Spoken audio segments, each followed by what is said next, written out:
Yeah, this is live happening now. It looks like in front of Annie Guthrie's house.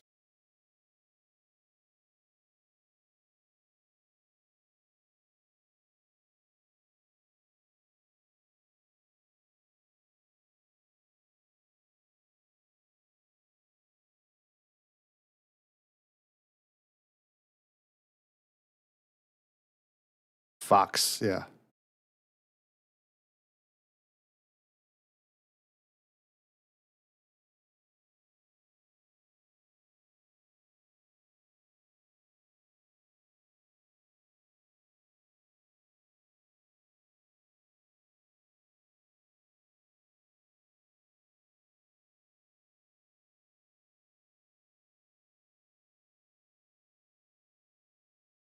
Here's they're bringing the drone down. I don't know if they're asked to by police or if they're just putting a fresh battery in. Give me a second, guys. I'm trying to get situated with the stream. I saw it going down and be right back.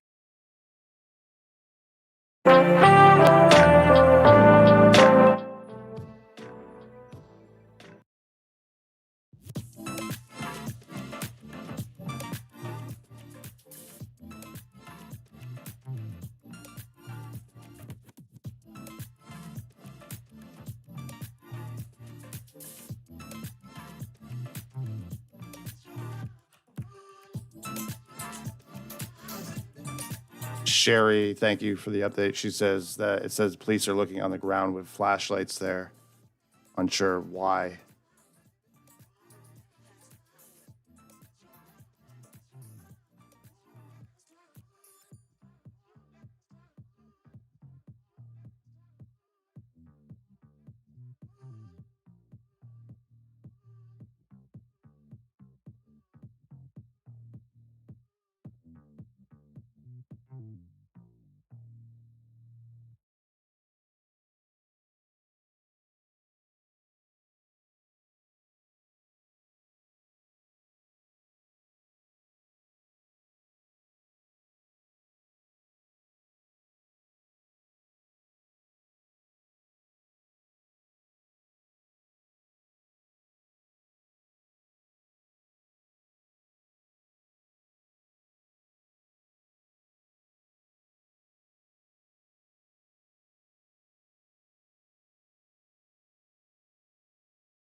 Yeah, you can see there they're looking through the bushes there, which is bizarre.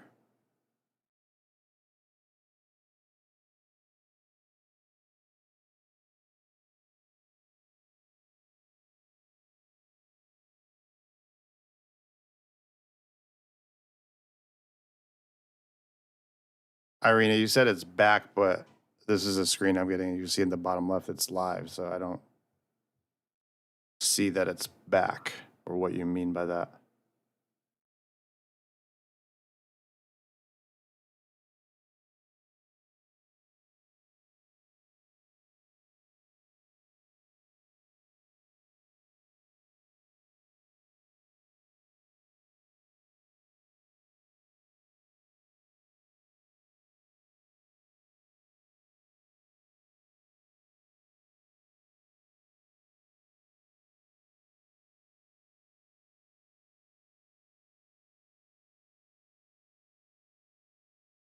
Yeah, I got the live feed from X. I'll try the YouTube link that Irina sent over.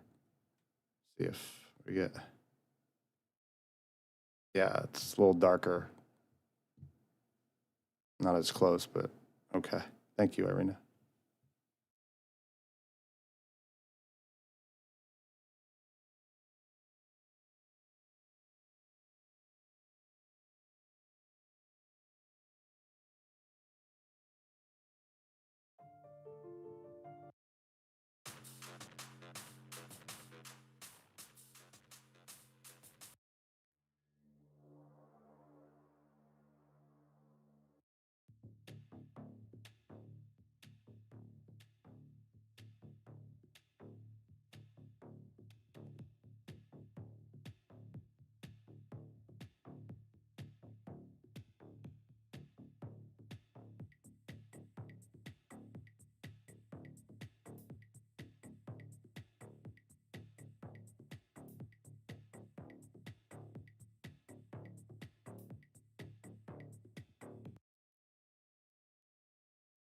Infrared turned on. It looks like they're leaving. That's bizarre. They stopped in front of that. Is that Annie or that looks like Annie's house? I'm sorry, that looks like Nancy's house. That's Nancy's house that they returned to, not Annie's. I thought that it was Annie's at first, but I now see with the infrared that it's a circular driveway. So that's in front of Nancy Guthrie's house. Law enforcement returned earlier. We heard that from Brian Etten. And then returning this evening, shining flashlights into the front yard there, and now appear to be leaving. Interesting.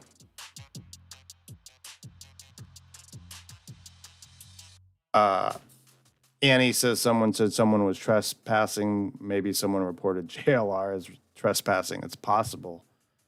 While I have folks here, I'll play the latest video. There's a lot of debate on what this latest video means. Let me download it right quick. And then we have some maps here as well. I wasn't expecting to go live unless something broke, and then saw police out in front of the house. I thought police were in front of Annie's house. Grab the video. We received your message, and we understand. And put this up on the screen. I'm going to keep this up just in case anything continues developing. Literally clearing out my studio here, the OBS, and everything is gone. Let's see. Here is the video that the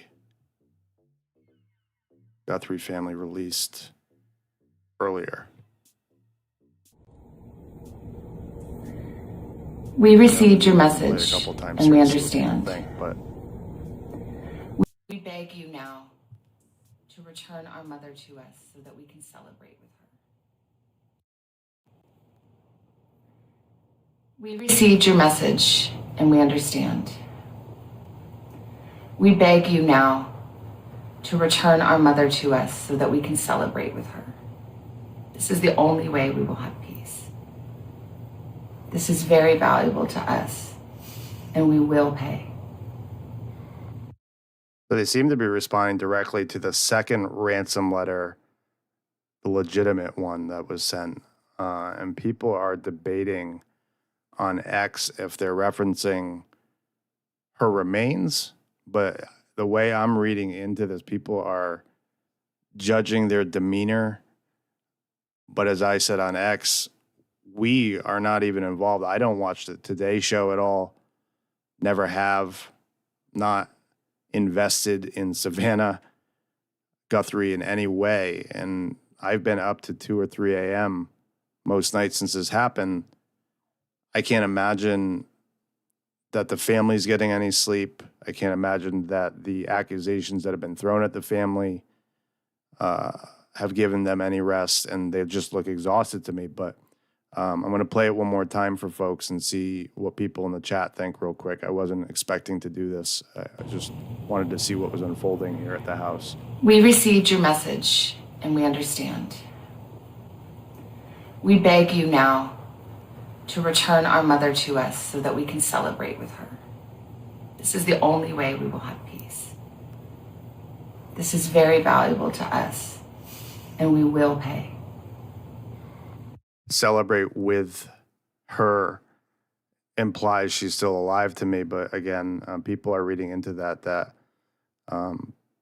she's a Presbyterian. Christians believe in celebrating life even at death, apparently, according to comments left on X. I'm not super religious, so I don't know. Typically, if remains are coming back to me, I'd be mourning, but people are sort of interpreting this differently. I want to put this footage up. We're going to rewind real quick since it happened so quickly. Yeah,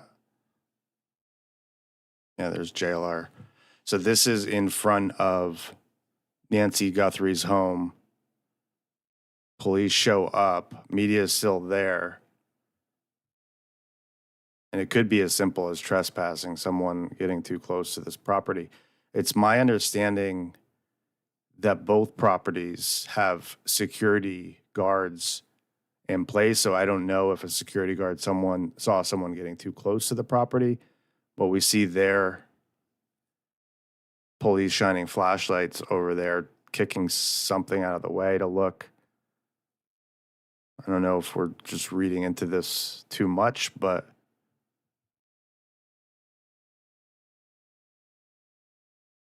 Annie says Nancy, yeah, January 27th, her birthday occurred before she vanished. Expat living Mexico says valuable to us. Remains in burial. Sounds like they're assuming she is gone and is still asking for her return. I looked up the Chat GPT stats. Very rarely will people pay millions if they know someone is deceased. I understand that closure is important to almost every culture in society, but I'm not reading into this like that. I think this family's exhausted. I think that they're at their wits' end. I think that what we saw yesterday with Trump's announcement, the FBI showing up again right after that ransom demand was there, it looks like they're obviously collecting stuff, but maybe perhaps validating stuff that was in this ransom letter. Seems like FBI was hopeful yesterday, and then fast forward to today, and look, Monday is the deadline. Something has to be done.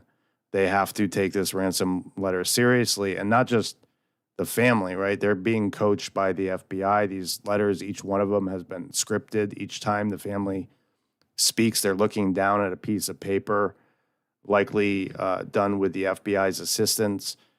I can't imagine that they would be paying a ransom for remains. I have to believe that they believe Nancy is still alive, and that deadline was Monday. Remember, the first deadline was Thursday. TMZ suggesting that the Thursday deadline meant an increase in the ransom amount.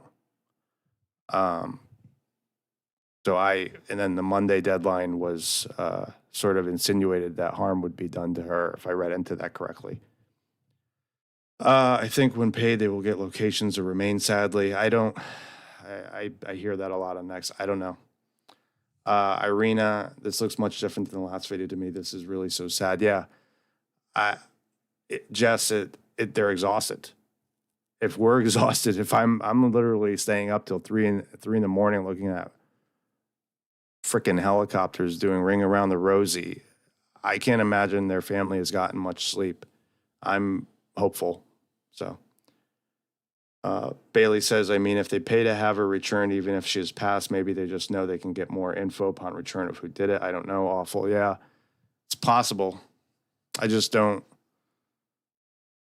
see it. I don't think that she's deceased. I think that the ransom letter gave them some kind of indication that this is very real, that there's details in there that we don't have, and that another video would not go out without the FBI believing that she's alive. That's where I'm at.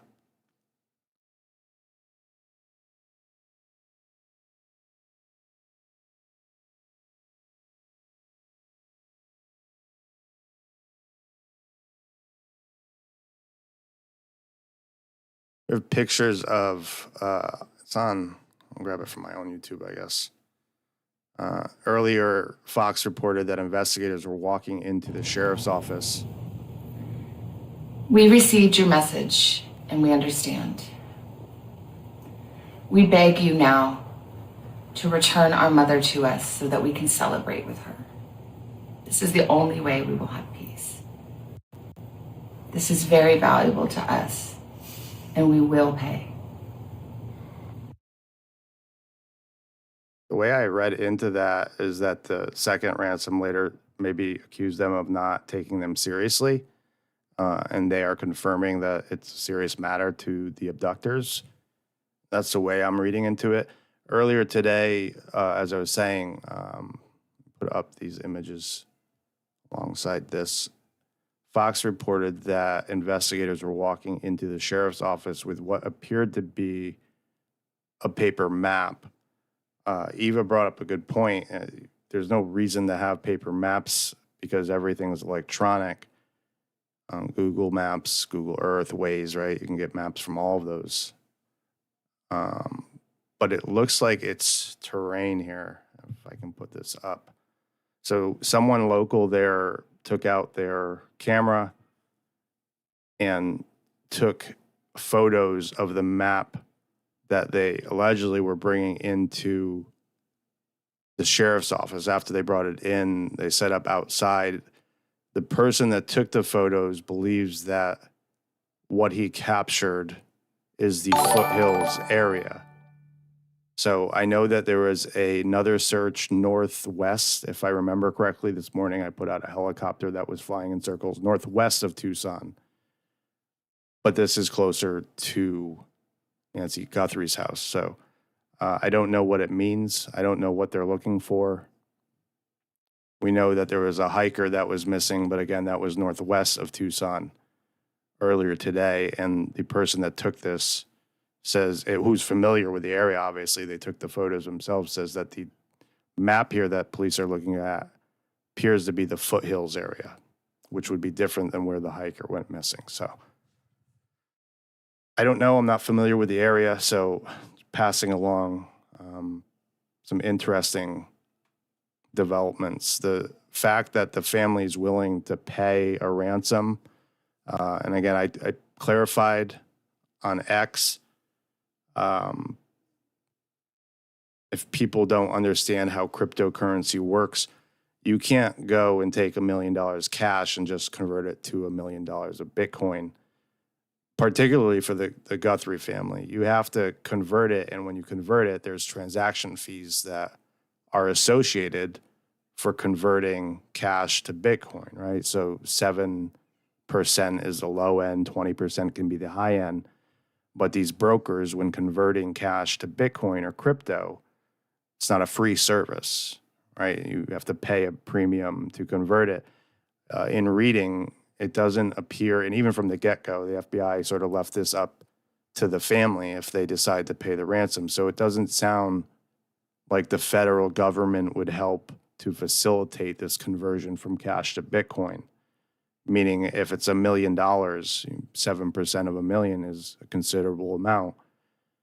It could be higher premiums. So, and then on the receiving end, again, we know from TMZ, we're assuming it's Bitcoin. There's all types of cryptocurrency out there. At some point, right, they could leave it in their Bitcoin wallet, if you will, keep it digital. But as someone pointed out in yesterday's live stream, the value of Bitcoin goes up and down. Crypto is like the stock market right now, and it goes up and down. So if today's value is at 70,000 and it drops down to 50,000 on $1 million, you're losing a lot of money, or you're losing a lot of value. So to assume they're going to cash this out, they're not going to spend the rest of their life spending Bitcoin everywhere, I don't think. So it's interesting. Once they pay, it sounds like they're willing to. I still believe that it'll be traceable, but I'm going to go to the chat quickly. Welcome aboard, Eva. Eva says, I don't think they would tell the family she's dead. They'd lose leverage. Yeah, exactly. That's another good point. Pretty Star says they knew the camera weren't recording inside. Someone who knew her involved. Other people have pointed out that they are not aware of all the cameras at their family's house, which is a good point. I think we rush to judgment sometimes. And even I said earlier, why wouldn't the family know about the camera that was on the guest house? And someone pointed out, I go to my mom's all the time and I don't know where all her cameras are. So LL, they might say she's not doing well, needs her meds. I don't know. Everyone keeps referencing meds. The only medication that I've seen thus far mentioned was blood thinner. Obviously, she's 84 and there could be other meds. Everything that I've read online with AI, about 7 to 8 days is when it gets critical if you're taking blood thinners. So this notion that she's just going to drop dead after 3 or 4 days without the meds, I don't think that's logical. I could be wrong, and maybe people in the chat could update me on what they know factually she's taking for meds, aside from the pacemaker and blood thinners. That's all I've heard. So I don't know where people get this notion that she's just going to drop dead because she doesn't have access to meds. I've also mentioned that if these abductors were in Mexico, access to medication in Mexico is much easier than in US. You have a lot of US citizens crossing the border from California to Mexico to get dental service, medical service, because it's much cheaper there. Access to medication is easily accessible in Mexico. I don't know that she's there, but I'm just putting out ideas that I don't think that access to medication is going to kill her immediately. Long term, yes, if this went on for 2 or 3 weeks, certainly. But I don't think, also people have noted, well, she lost blood. We ran that blood amount through ChatGPT, the actual photo, and it looks about equivalent to a nosebleed. Like, we're talking very small amounts of blood that were on that front step, not huge pools of blood. So I wouldn't think, based on those two things alone, that she's in imminent danger and at risk of just falling dead. So Annie says blood pressure and blood thinners and probably pain meds, since she stated she's in pain daily without her meds. So the pain meds, not having access to them, are going to be painful, right? But it's not going to kill you. Expat living in Mexico says clearly they had a lot of inside knowledge. Allegedly Amber, I don't know who you're talking to, but she's saying do your homework. Your problem, not mine. Yoda says that map looks like an older development plot map from the 60s and 70s. A lot of things on the older maps aren't shown in the current ones. Yoda, that's one thing that Eva pointed out earlier, is that also paper maps would be required for tunnels. Apparently, when you ask AI about tunnels in Arizona, there's quite a few of them. I don't know how far they run. I mean, we've heard of tunnels running between the borders, right? But I don't know what specifically they're looking for on these maps or how they plan to use them. But Pate might have planned for her meds, since it seems like it's been well thought out. Yeah, people are pointing out that all of this has been well planned out, right? The entrance into the back. I'm stuck on the notion that they went through the rear of the house. It's where investigators seem to be focused on yesterday. That pool area, that's where the camera is, where they picked up. It's where the floodlight was destroyed. I'm thinking that they went through the rear of the house. But if they planned this out, like people are suggesting, and they had inside knowledge, well, they know that she needs meds too, right? So I don't know. Do we know if anyone took an inventory of her medication when it was filed versus how many in the bottle? That may be something they were doing. We saw investigators in a room in her house. We presumed that maybe they were going through the clothing to validate what the abductors were saying, what she was last wearing when they abducted her was in fact true, right? Investigators would go in, see what clothes were present and what wasn't, and then confirm and talk to the family and definitively say, well, she was wearing this outfit. That's what we assume, but they could have been looking for medication and accounting for medication when they were there as well. We don't know what they were doing inside. What video are we looking for, Eva? Can you put up the video of where it compares to the Silence of the I don't have it from last night, but I will find it. Silence of the Lambs, someone else is asking for. I will pull up that video. Got it, downloading, and give me a second to put it up on the screen. She is full of kindness and knowledge. Talk to her and you'll see. Okay, that video, the Silence of the Lambs video, is going back up. I have no idea why. She is full of kindness and knowledge. Talk to her and you'll see. Catherine is very gentle and kind. Talk to her and you'll see. I said this yesterday, and I'll say it again. I think maybe, perhaps, when the FBI, everyone's using AI. I use AI. Lawyers use AI. I presume the FBI uses AI. In fact, the Pima County Sheriff from the beginning said they were using AI. I am assuming they loaded their script or their rewrite into AI, and AI, based on what it knows, maybe referenced a movie quote for Ransomed. I don't know. What are people reading into this? What do people like? There's nothing nefarious that I see in this video here. She is full of kindness and knowledge. Talk to her and you'll see. Catherine is very gentle and kind. Talk to her and you'll see. So, what do people think about that video? I think that they put the script into AI to polish it, to rewrite it, but people seem to think that there's something else going on here with that video. I don't see it. I haven't seen it from the beginning. I know it's weird. It's creepy. I said it was creepy. She is full of kindness and knowledge. Talk to her and you'll see. People are reading. Catherine is very gentle and kind. Talk to her and you'll see. Okay, but pull the thread on talking in code. What would be the reason? I mean, they may be. There's contents of this, both ransom letters, that we just don't have an idea. They haven't been disclosed in their entirety. They may be referencing stuff or sending clues back and forth. I saw earlier someone was evaluating the video that was sent out today and hand postures from Annie, and I'm just not reading into that much. I see a tired family that's exhausted.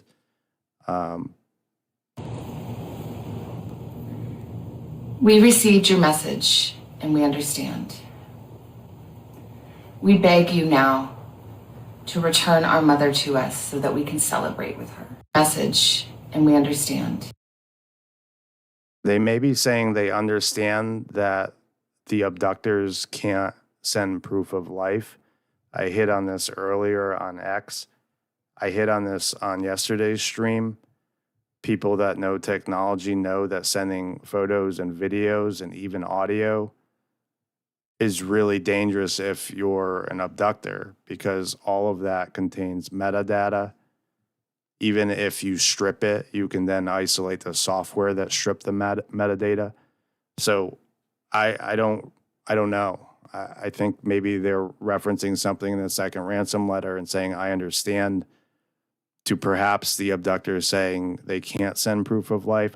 What do people think? I haven't read into it that much. Good evening, hybrid. Pate says that makes sense. Yeah, that we understand has to be in response to whatever they said about proof of life. That's what I took from it. People are saying, again, it's a stretch for me. They're saying it's a celebration of life, but that's not what they say. They say celebrate with her. To me, with her implies she's alive and well, and they'd be celebrating with her, not with her remains. But again, here it is. We received your message and we understand. We beg you now to return our mother to us so that we can celebrate with her. This is the only way we will have peace. To celebrate with her. This is very valuable to us, and we will pay. Yeah, Fluffer, I tend to agree with, they don't say celebration of life at all. People have gone there with their wording, but it doesn't sound to me like that's a celebration of life. It sounds to me like it's a celebration with her, and that's how the family will get peace, is by getting her back. But I don't know why we have flowers on the screen. I don't think that there's any. We came here live, for those wondering why we're live. There were police out in front of Nancy Guthrie's home. I'm going to pull up that video one more time so folks can see it before we go, and they'll take any more questions or observations or whatever people have here. I'm hopeful. Last night I was so hopeful that I spent hours looking at a military chopper that was flying in circles. Irina reminds us that this is a military town. I look at military aircraft all the time. I know that they are constantly training, but what I saw last night didn't appear to be training. They were flying in circles around a mine, then hit the Mexico border, flying circles. I mean, it could be training, I guess, but and then immediately after the chopper landed, we saw a Lifestar chopper take off to Tucson International Airport where the Army chopper landed. Could have been just because the pilot was dizzy after flying in circles 1,000 times. I don't know. This is from the ground locally from Fox when police were back at the house this evening at Nancy Guthrie's house. It looks like they're looking for something in there. People said perhaps this was someone trespassing. And then I'll pull up the drone footage before we go right quick.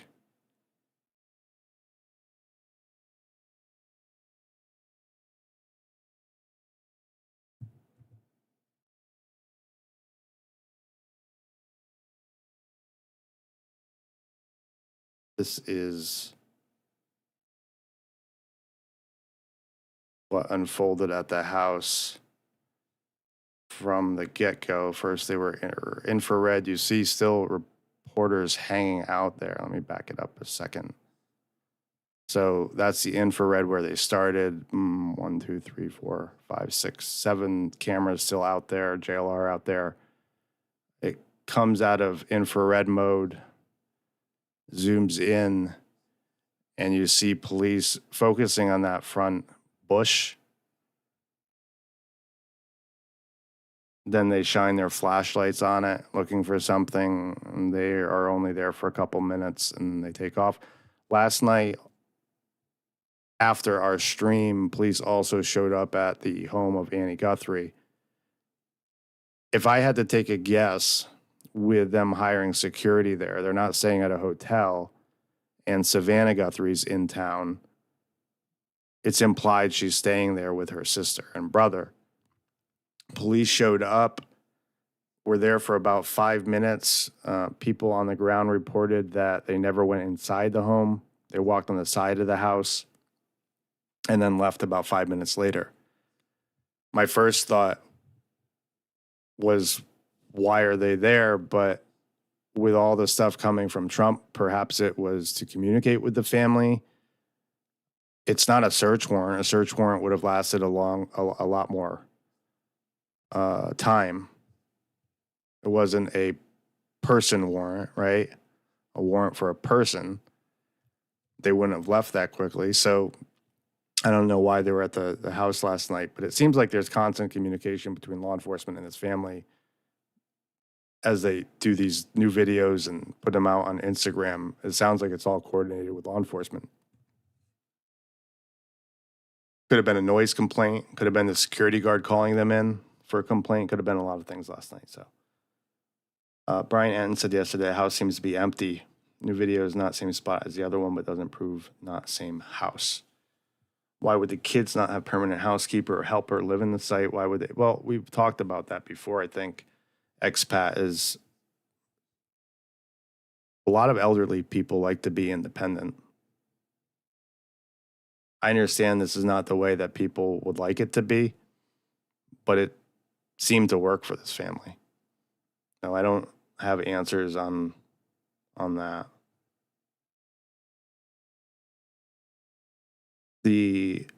I find that part interesting for a family that has a lot of money. For a woman that was interested in picking up subjects like pigs on the camera, why not just spring for the subscription service? I agree with that part. Maybe they're just frugal. I don't know. Seems like they invested a lot of money, though, with multiple cameras. We know that it was one camera on the front, at least 2 on that guest house. I'm guessing there was another on the back, or perhaps that guest house camera was covering the back. So investing in at least 3 cameras would seem to me, at least I'm in tech, I would invest in the subscription service. I did mention yesterday on X, I did not mention it here, but physically taking the camera is certainly interesting, because if it was saving to the cloud, they wouldn't need to do that. They would have retrieved the footage from Nest Cloud. They've said previous to this that they weren't able to get footage from cameras, which implies to me that maybe the intruder took down the Wi-Fi when going in, and that those cameras weren't able to upload to the cloud without Wi-Fi. Now, the Nest camera, the particular unit they took off the guest house, stores about an hour locally, meaning it has a buffer zone, right? You can't just record video without memory or onboard storage and send it to the cloud. It needs a buffer somewhere. And so those units have about an hour's worth of buffer. The problem I see with that is that if you remember prior to the search yesterday, investigators were at the same house for 2 hours in the backyard, walking on the property. So every time motion is detected on that camera, it's recording. And so if you have motion for an hour a week in, you're overwriting whatever footage was there Saturday and Sunday. And that's problematic for me. I don't know what they're going to be able to obtain from that camera physically. Maybe fingerprints. I mean, if someone was on the roof and touching it, maybe fingerprints. But the digital evidence I'm concerned about because they didn't take down that camera. It didn't lose power because it's connected to solar and it's sunny out. And so if people were walking in that backyard, if people were even flying drones in that backyard, which we saw media doing, every time that camera picks up motion, a drone, a person, a subject, an animal, it's overwriting. And if you get close to that hour, then you've lost the footage from Saturday and Sunday. So that seemed to be problematic for me.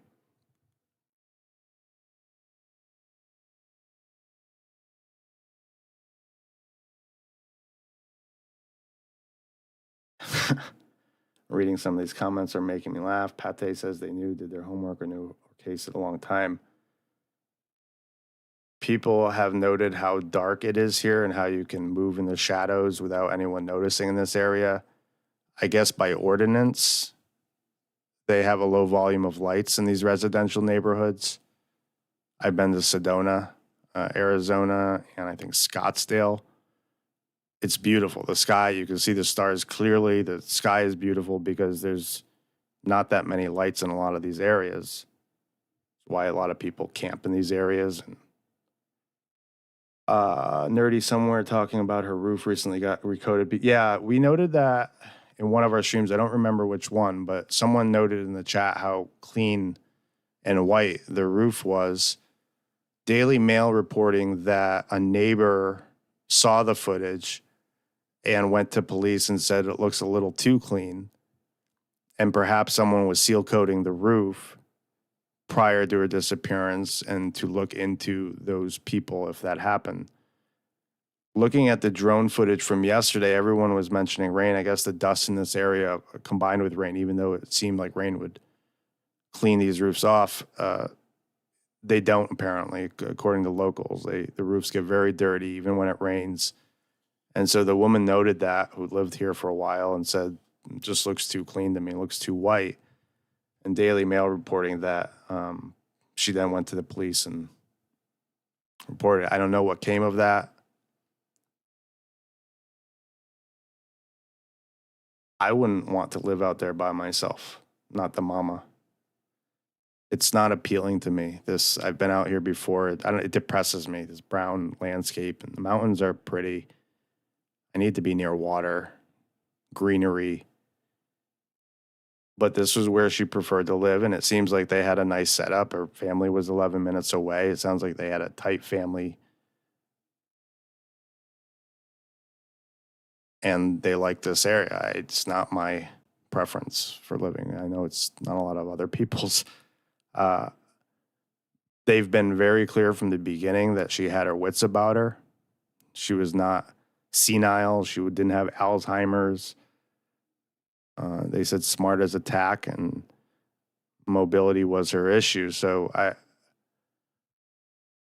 what were we talking about something in Discord the other day that perhaps that pacemaker picked up an increased heart rate right before or when the intruders came in. Even with all those cameras, I pointed out with limited mobility, by the time those cameras pick up someone or detect you on your phone that someone is at the rear or the front, I don't know how quickly she would have been able to move with limited mobility either. So I don't know. Irina put a link in there. Sleuthy nailed the description. Landscape is a torture garden.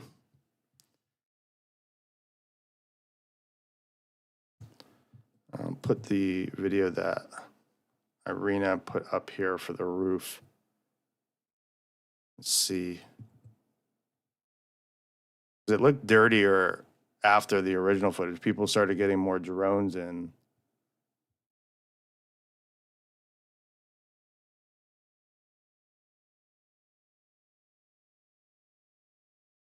All right, fast forward to a part where we can see the roof here. But even from this angle, it does look like a pretty pristine roof.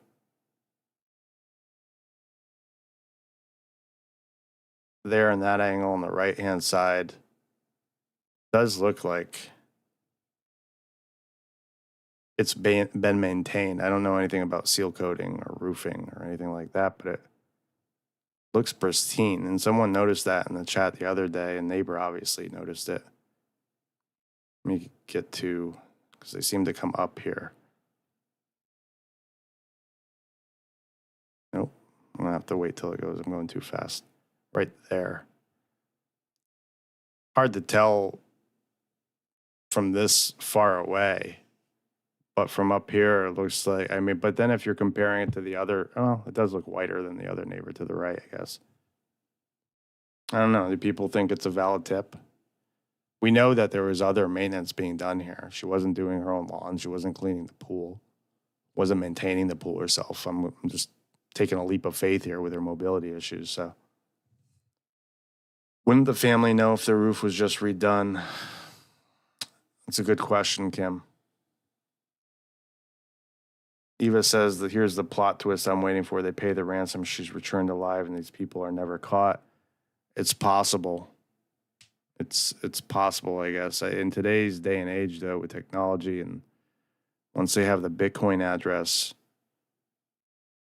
it's bizarre because they have an email address from these people. The fact that they haven't traced it, I've said this before with the FBI Secret Service involved. I would have assumed they would have tracked and located the IP address from the email already. And if they weren't able to serve search warrants to the email provider that they're getting the email from, but we don't know any details about where or how they're sending these emails. No. People are insinuating that the family would have known about the roof.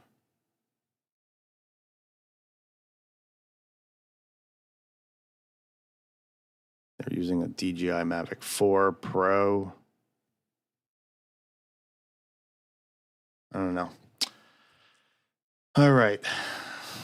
I don't think there's anything else that we need to cover. Brian Attenan's been quiet. Everyone's been really quiet since yesterday. Me and Eva were waiting for updates from people. Michael from Fox put out a tweet and said it's going to be a long night, and then really never gave updates after that.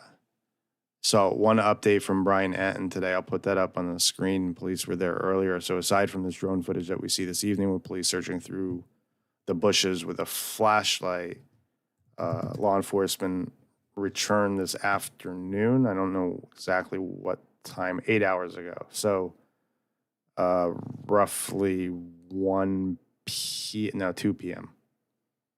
Around 2 p.m. Eastern Standard, FBI and deputies have again left Nancy's house. I'll put up that video from Brian.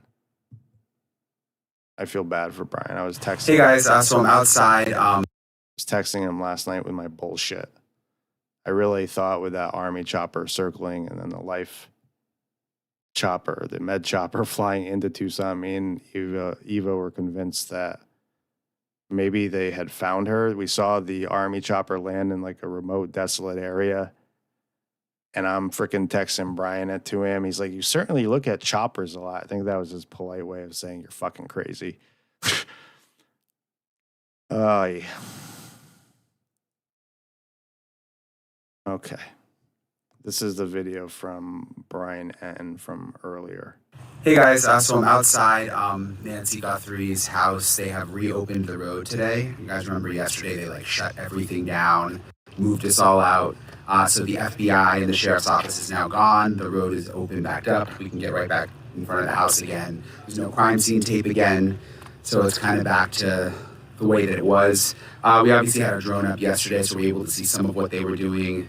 They took, a camera off what was on the roof, it looked like. I think they took the floodlight out of the back. They towed Nancy's car. If you look back at my videos, I have video of that. And the latest today is the sheriff's office has said there are no planned press conferences today.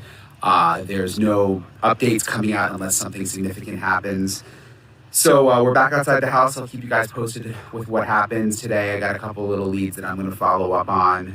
And everybody's sort of back to where they were here after sort of a pretty eventful day. I'm thinking a lot about what President Trump said on Air Force One, saying that there could be a solution soon. So it seems like things are moving behind the scenes. We have another crew over at Annie's house.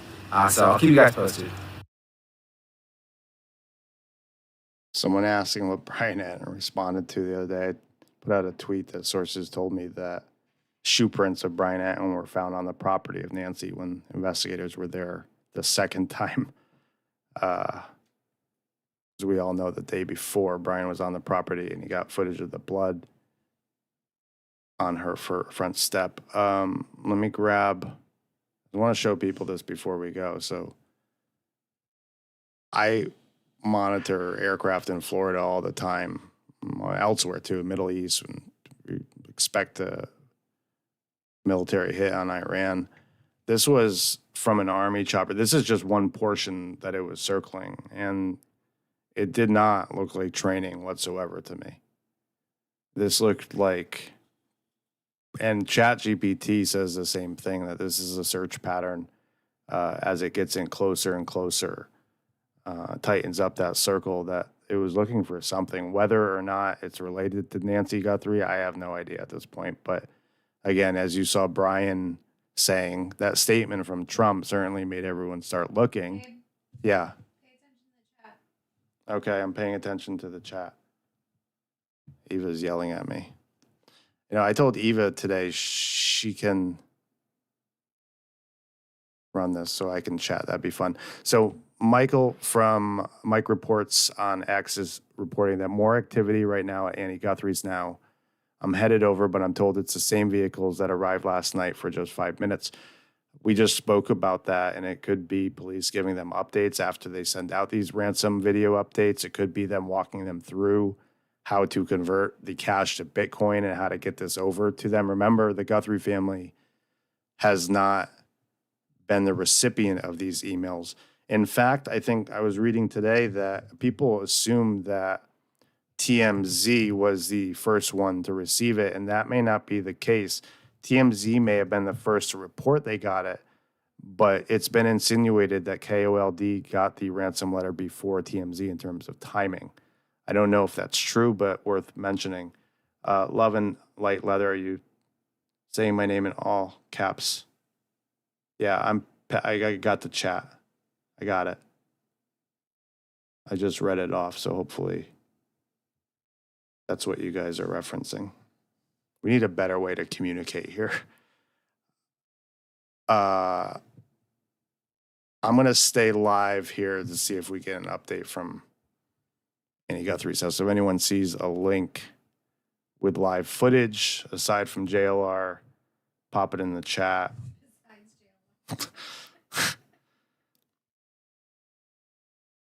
But back to the chopper last night. This was flying like this for 5 hours.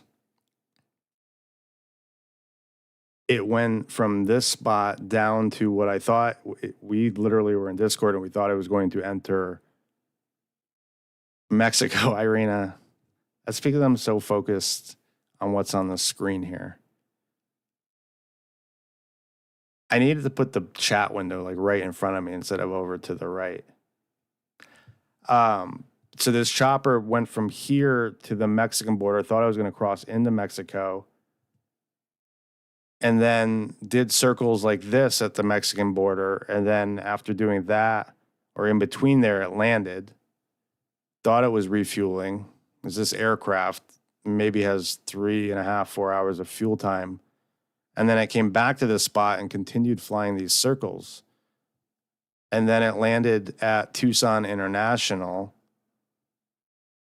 which if what Irina's saying is true, that there's a lot of military activity, I would assume that these aircraft would be landing at a military base and not Tucson International.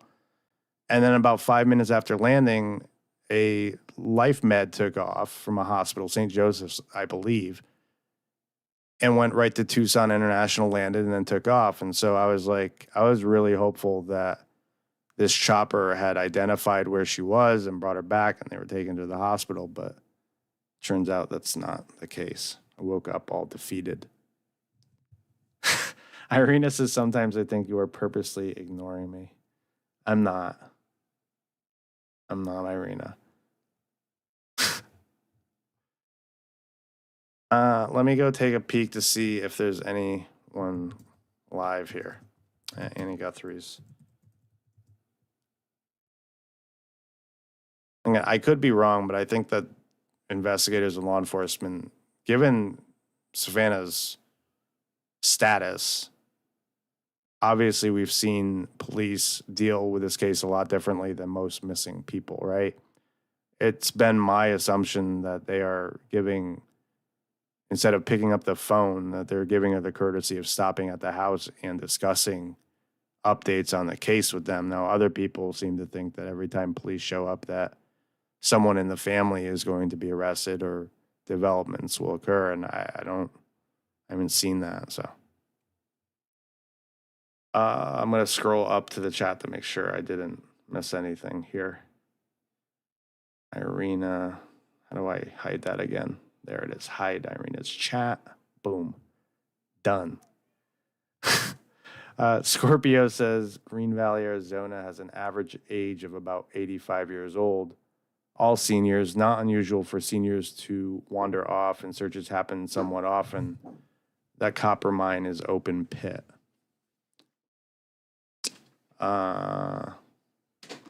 Yeah, Hey Pate says, I think we're past that the family is involved.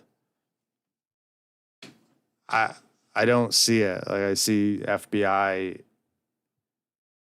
helping this family with these scripts, and if there's anything beyond that, I think we would have seen it. Also, in combination, if police had a person of interest, they wouldn't be wasting resources, money on billboards. And so today, billboards went up. So yesterday, billboards went up in Arizona, but today, billboards started going up in California and Texas and surrounding states.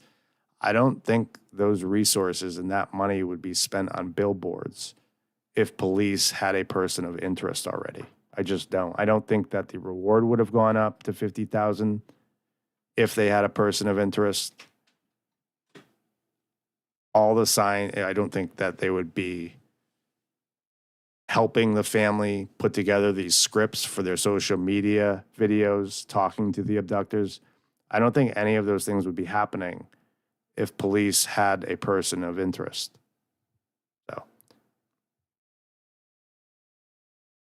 I'm going to give it one more breeze here to see if there's anyone local on the ground in front of Annie Guthrie's house.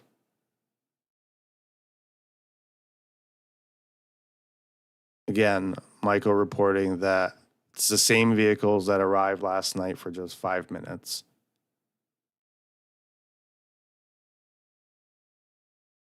No more information besides that right now. Hi, Tracy. Good evening. I'm going to put some music on, and I'm going to go quickly. Give me about a minute or two to look at both TikTok, YouTube, and X to see if we have a live feed from Annie Guthrie's house.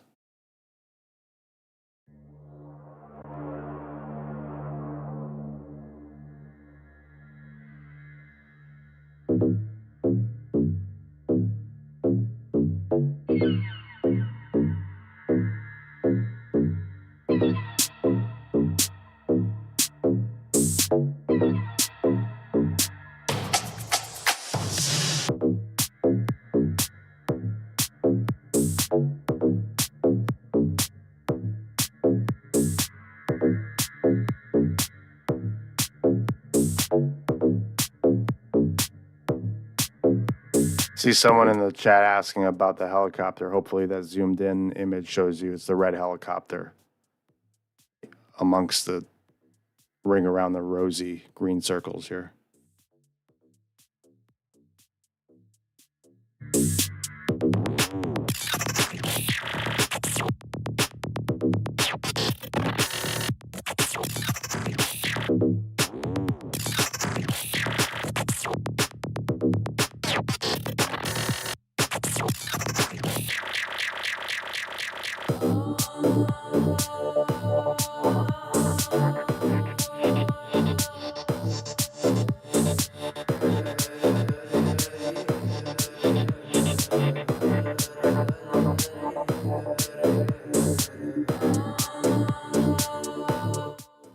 We got Willow Chill News Network said they're headed over. That was 4 minutes ago. We know that it's an 11-minute drive, so I'm going to give it some time here. I'm going to put the footage on from tonight in front of Nancy Guthrie's house while we await. Should be about 5 or 6 minutes for people to rush over to that location.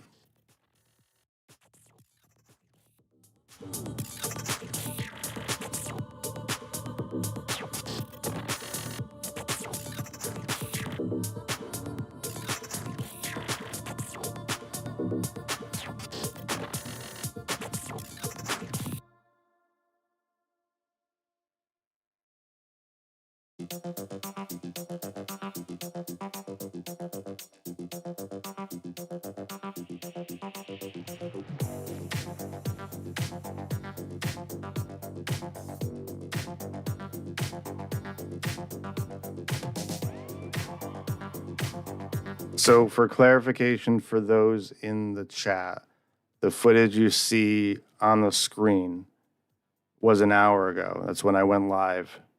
We didn't know what was going on. We just saw police show up at Nancy's house. This is Nancy Guthrie's house.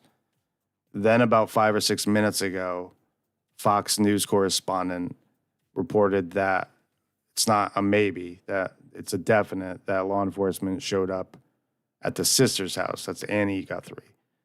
We were just talking about that. We know that their brother Cameron is there. Savannah, we presume, is there as well. We saw police show up around the same hour, maybe a little earlier last night at Annie Guthrie's house, showed up for 5 minutes and then left. But at this hour, so the footage up on the screen now was an hour ago. They were at Nancy's house. Now it's being reported that law enforcement is at Annie's. Now, they could be reporting back to Annie what they did here at their mother's house, right? What's going on here? They could be giving them an update on why they were at Nancy's house. We don't have a clue, but we're waiting for an update here before disconnecting. Yeah, K-Law, maybe they do a nightly security check. It's possible that we know that Annie Guthrie now has a security guard out front of their house. Also, something we didn't talk about today is that the New York Post reported that the Circle K that investigators obtained footage. Oh, that's the other thing. I want to put that up there because that was another development that I forgot about. New York Post reported that the Circle K was approximately 7 miles away from Nancy's house. So people had rushed to the conclusion that investigators had gone to the Circle K right next to Annie Guthrie's house. There's one on the route back as you drive. But New York Post saying 7 miles away. There's two. There's one north of Nancy's house, but the one south that we showed you is exactly 6.9 miles away, which aligns with about 7 miles. The other one was, I want to say less. It was about 6.1 miles, the one north. But the thing that's interesting about the one that we showed you last night is that there's a Bitcoin ATM inside that Circle K where you can convert cash or your debit card to Bitcoin, which was interesting, if that's in fact the Circle K. And then This was, I don't know, I don't think this was Circle K. They didn't say, but this was a photo of investigators on surveillance, and one of the journalists went to this local gas station to interview the attendant, the manager, I don't know. But investigators have been to several gas stations around the area looking for surveillance and were able to interview them. I'm going to get the video up here too.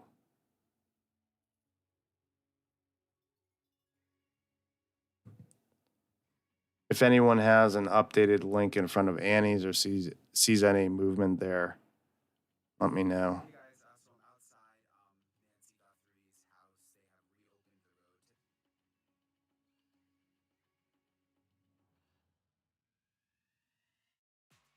reopened the road. Seeing if there's any updates from Brian. I don't know if Brian left already. He has a YouTube video from about a couple minutes ago, but nothing locally live on the scene there.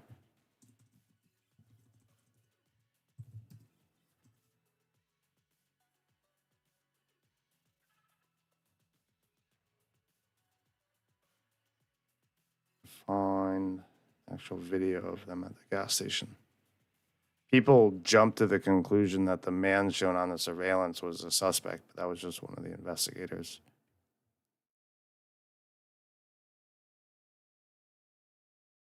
Oop, Irina has a link. I'm not ignoring Irina. Yeah, I see that from Brian Anton, but nothing currently live on the scene, right?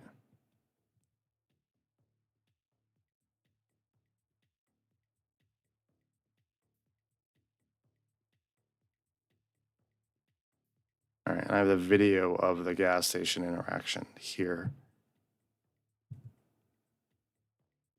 Put that up.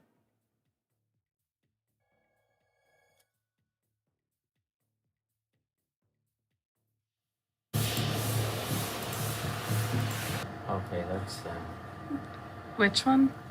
this right here. That Bronco is FBI? I'm sure. I don't know if it's FBI or just TPD.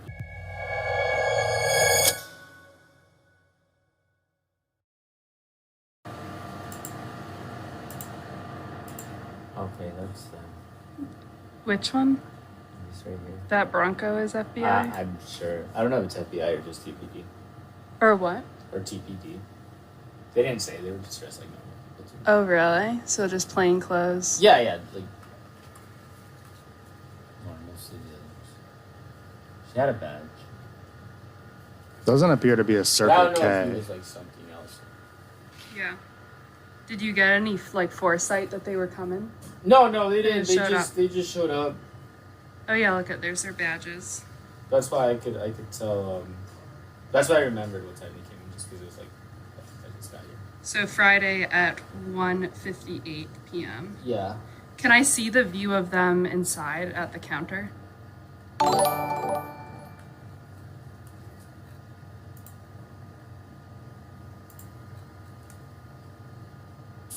Anyone can identify the guests' blue shirts? Yeah. Do you remember what they asked you about? They just said if they could see camera footage. And what did you give them? They came back here.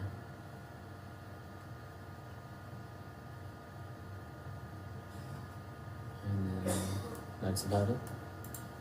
And you don't know what they looked at? No. Started looking for some guy. That's about it. Did they give you like a description of what guy they were looking for? No, not necessarily. They said looking for a guy that got away. That's what they said, for some shit like that. Did he give you like a description of what he looked like? No description.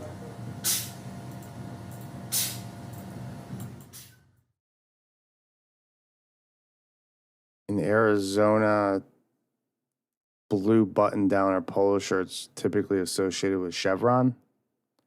Circle K, typically red polo shirts. So maybe a Chevron. Ava, you said that there's an article where New York Post says that they looked at a gas station a half mile away from Annie Guthrie's house or Nancy's. Do you have a link to that? Because I haven't seen that. Not doubting you. I just like to see a link to see. And I'm assuming they've gone to a lot of gas stations. If they're at the Chevron at Friday, and then yesterday we got the same alert that they were at Circle K. I'm presuming they're hitting a lot of gas stations here. Gas stations have cameras.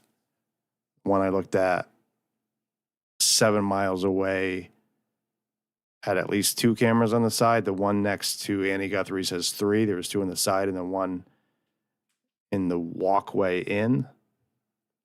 So yeah, I am live. You're just seeing a black screen. I was actually clearing out my studio when activity started occurring. So I'll put the map up so you know that we're live. We are waiting a couple more minutes to see what investigators are doing at Annie Guthrie's house. So that is why we're here. I had only anticipated to go live when we saw that law enforcement was in front of Nancy Guthrie's house. They didn't go far. They were right at the front there in front of a bush. They were shining a flashlight. Someone in the chat said perhaps someone had trespassed, and that could be the reason that investigators then went over to Annie's house to give them an update. We don't know. We're just trying to get an update here. Thanks for the subscribes. I've heard the little beep in my ear a couple times. Appreciate the new subscribers. If you guys could take a moment to hit the like button, it's appreciated. Going to try to get an update here on X to see if there's anything developing. Has an update? Okay, let's see what Michael Ruiz is saying. Just as I arrived, investigators grabbed some kind of case from a police vehicle and brought it inside. We have what appears to be video. So this will be, I think, how we end it this evening. I'll put this video up. This is video from Annie Guthrie's house. Thank you, RV, for subscribing. It's appreciated. Let's see what we have here. Now,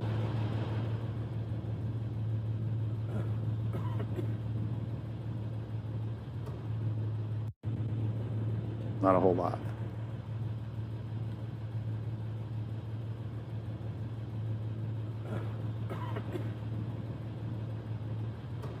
Let's see if Sarah has any other updates. She's the one that captured this video. Sarah Rumpf-Witten states the following. At Annie Guthrie's home, see what appears to be an unmarked police vehicle at the scene. White flashes are visible coming from the garage, which appears to be investigators taking photographs. So that's what we're looking for in the video, are white flashes. And there you have one, but that's longer than a flash. That's a light, not a flash from a camera, right? So right here, a light goes on. That's not a flash from a camera, I don't think. That's too long. What do you guys think? Sleuthy says photos. Flashes are brief on a camera. Eva says it could be. Not always. Do they keep waiting until nighttime to look for latent boots? Phone maybe. Yeah, it looks like a phone flashlight turning on and off, but maybe I'm going to count the seconds here on the next one. 1, 2, 3, 4. About 4 seconds that light goes on and then comes off. Seems long for a flash. Scorpio, I agree. Eva does more photography than I do, though, with her digital SLR. So, but 4 seconds seems like a long time. But why put that setting on if it's a garage and you have lights on, Eva? Yeah. Eva says there's a lot of reasons. Certainly interesting if they're in the garage taking photographs. You can adjust how long the flash stays on. Typically, I'm gonna quickly defer to ChatGPT here.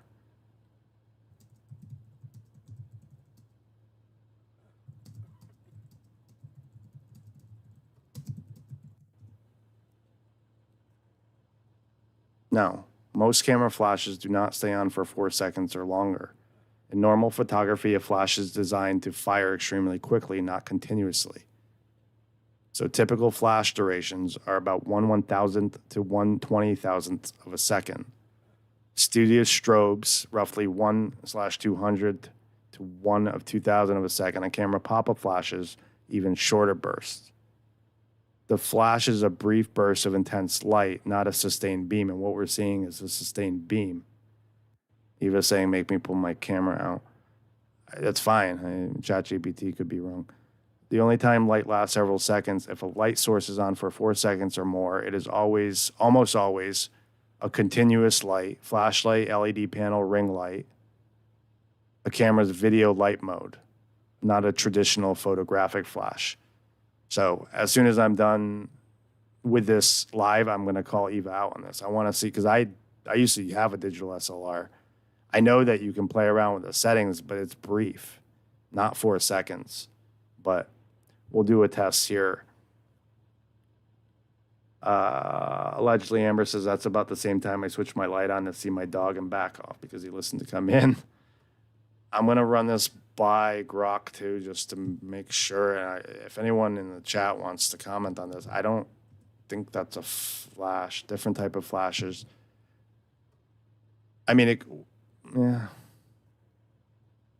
Series of photos, but we don't. So Grok says no, camera flashes do not stay on for 4 seconds or longer. At full power, typical speed light or compact camera flash might have a duration of around 1/200th to 1/1000 second. Even the widest measurements are still well under the second mark. Let me ask this.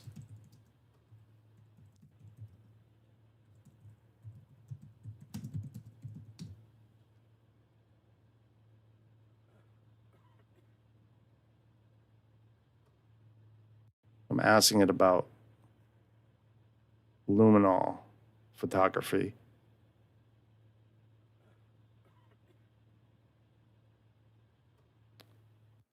Luminol photography in crime scene investigations is completely different from regular camera flash photography. Luminol doesn't rely on flash staying on for seconds. So that's not it either. So, Shelly says blue star forensic glows for longer. Yeah, the blue glow from luminol typically lasts only about 30 seconds per application.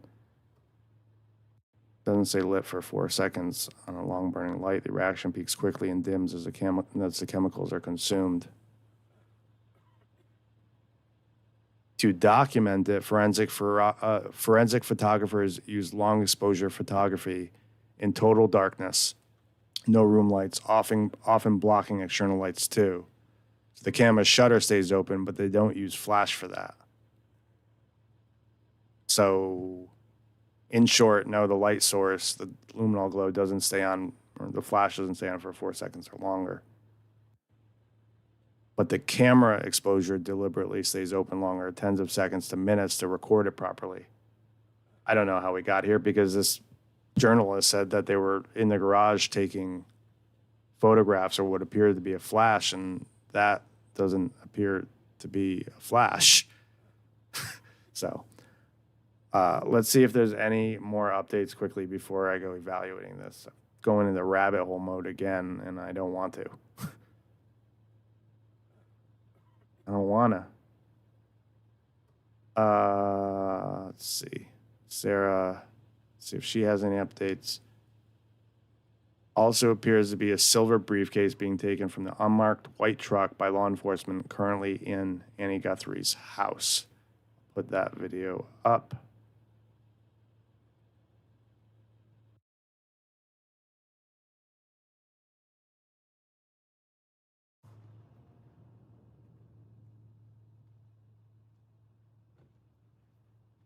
So there's that white case that they were referencing being brought in.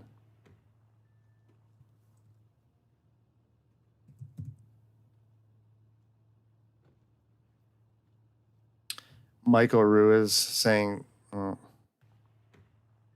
did he reply to his comment? Because I don't see an updated tweet from him. Eva put a link in the chat.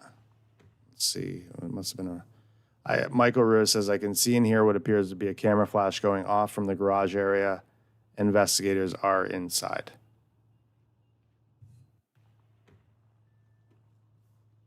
I just didn't see it from that video, though. It wasn't a flash. But it sounds like that's what local journalists are reporting. This is at Annie Guthrie's house, the daughter of Nancy Guthrie, sibling to Savannah and Cameron. We see that case being brought in. I don't think that's a polygraph test. Someone in the chat asking polygraphs wouldn't stand up in court anyways. That seems to be something completely different. Interesting development, though. Now, this could be different things, I guess. I mean, they could. Hold on, let me go back to where I just was. Oh, this was different footage from them arriving at Nancy's house earlier on the ground. And again, we don't know why they were at Nancy's house searching with flashlights, but this was them arriving at Nancy Guthrie's house about an hour and 18 minutes ago. Eva points out that the case that they're bringing in is very thin. Yeah, notice that too. This basically looks like a small folding table. Now, we know originally when they recorded the first video, we saw the tripod as the FBI came out. They also used one of those ring lights. You know how the influencers bring those little ring lights to make their skin look better? They brought one of those while they were recording the first video. Prior to this, about 3 hours ago, it's been a long day, I'm taking a guess here, but the Guthrie family put out a video on Instagram saying they were willing to pay. And then fast forward to what you're seeing on the screen, police showed up at Nancy's home, shined a flashlight in the front yard looking through the bushes. And then shortly after that, we just got a heads up from Michael Ruiz that law enforcement had shown up for a second night in a row at Annie Guthrie's house. They said flashes, but the video, I'm not buying its flashes, but we could argue that. But they are bringing in a case, and they appear to be focused on the garage. It's interesting update. They yesterday took Nancy Guthrie's Subaru. We are still unclear on why. People have assumed that maybe the intruder was lying in wait or was in that vehicle, and they're looking for DNA or evidence in there. We don't even know how often she drove that vehicle. I know there was discussion about that in Discord and on social media, but we don't know if she even drove or how often she drove that vehicle with her mobility issues, if she was able to. There appeared to be, from the media, when they towed that car out, they left the license plate out. So there was discussion in Discord about the license plate. There is a license plate on the car, so it was registered and active. But aside from that, we don't know details of why they took. Yeah, Mute and Gray, I'm there with you. I got my girlfriend arguing, and she's on the bed behind me, but she's saying that that's a flash. That everything that I just read in Grok and ChatGPT, what we're seeing. Now, it may be different than what journalists are seeing in real time, but what they're showing on screen is not a flash to me. But I'll put that up again for folks to see. But definitely, it looked like a light going on, like on either a mobile device or the light above it. It's not a flash. Good morning, everyone, and good morning to my colleagues on the Senate Committee on Veterans Affairs. The hell is that coming from? My browser. Got too many tabs open. So this is the video where a journalist said that investigators are in the garage. We did see them carry a case in, so that's true.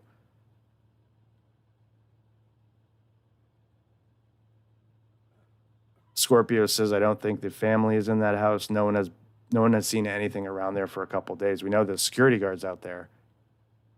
Irina says maybe getting ready for the next step.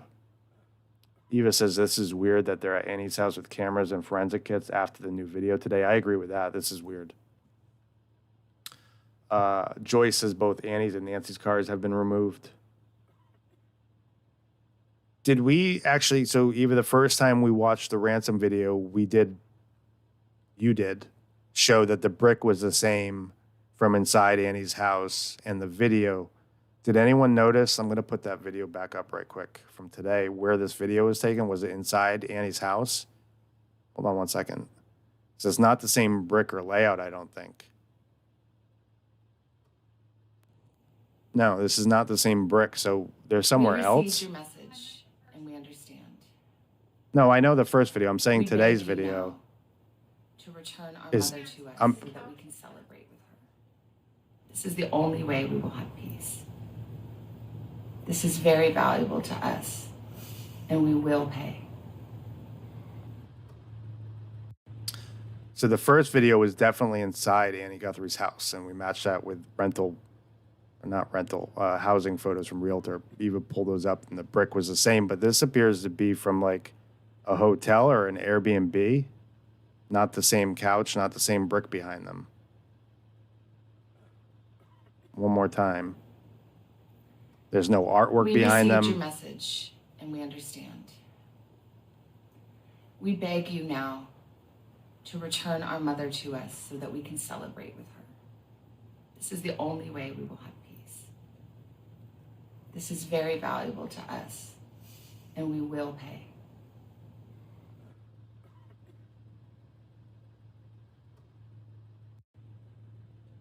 That new video was roughly 3 hours ago, and then fast forward to about 10 minutes ago. Investigators showing up first at Nancy Guthrie's house, shining their flashlight in the front, looking through the bushes, and then about an hour afterwards, showed up at Annie Guthrie's house, unmarked vehicles. You see that light going on in the garage, unsure what that is or why they're there, but interesting information. One of our mods has put in an update here, going to X to see what that is. At Annie Guthrie's home, see what appears to be unmarked police vehicles at the scene. White flashes are visible coming from the garage, which appears to be investigators taking photographs. That's a video that I have. Oh no, this is 2 minutes ago. So let me put this one into the thingamabobber.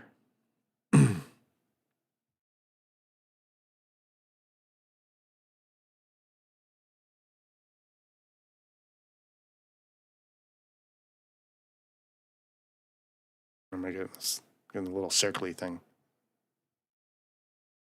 Try to download it. Versus the way that I'm doing it.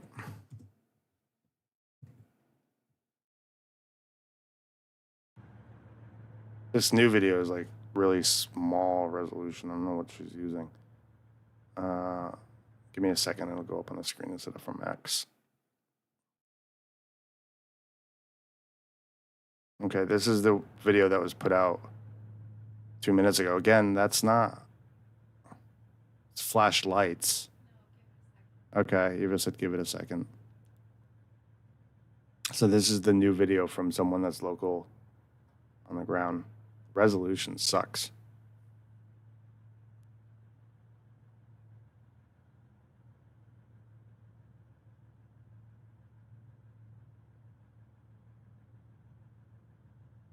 That appears to be a flashlight, right? Right now that we're looking at, yeah.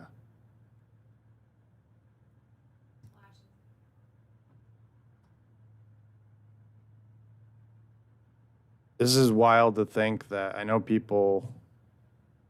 Let's watch this first. That's a flash.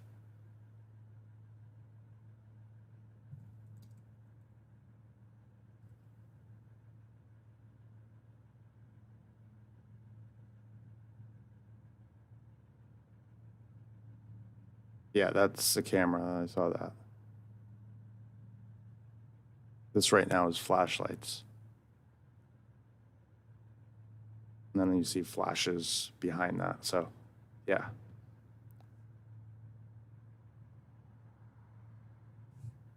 I'm going to rewind it. It's still a little bit to go, but I'm going to rewind it here. That's the start of the video. It looks like right at the start, you see right there. I don't know. Maybe a flash.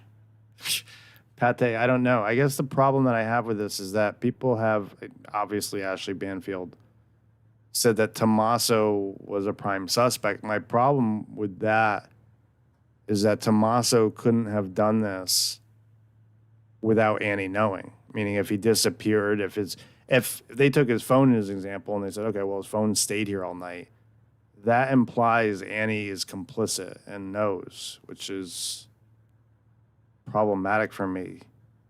Then doing multiple videos with her sister pleading with a potential abductor. So I don't know what to make of any of this. Yeah, at the beginning, Christine, it looked like a flash. Again, that's where the video starts. Everything right here looks like just regular flashlights going through the garage. I guess it goes without saying that, well, this would have to be done with a warrant, which means that probable cause, that's a flash right there for sure. Unless Annie was sound asleep, I guess you could argue that, Mute, but that's a stretch for me.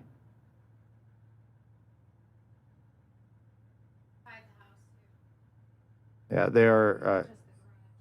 Eva says that they're inside the house and not just the garage at this point. Kate Display says, how do they have access if no one's staying there? I don't know. Security guard maybe let them in or had to let them in, or somebody was here. Perhaps Tommaso is still. We haven't seen Tommaso in any of these videos playing with the abductors. Perhaps he let them in. I don't know.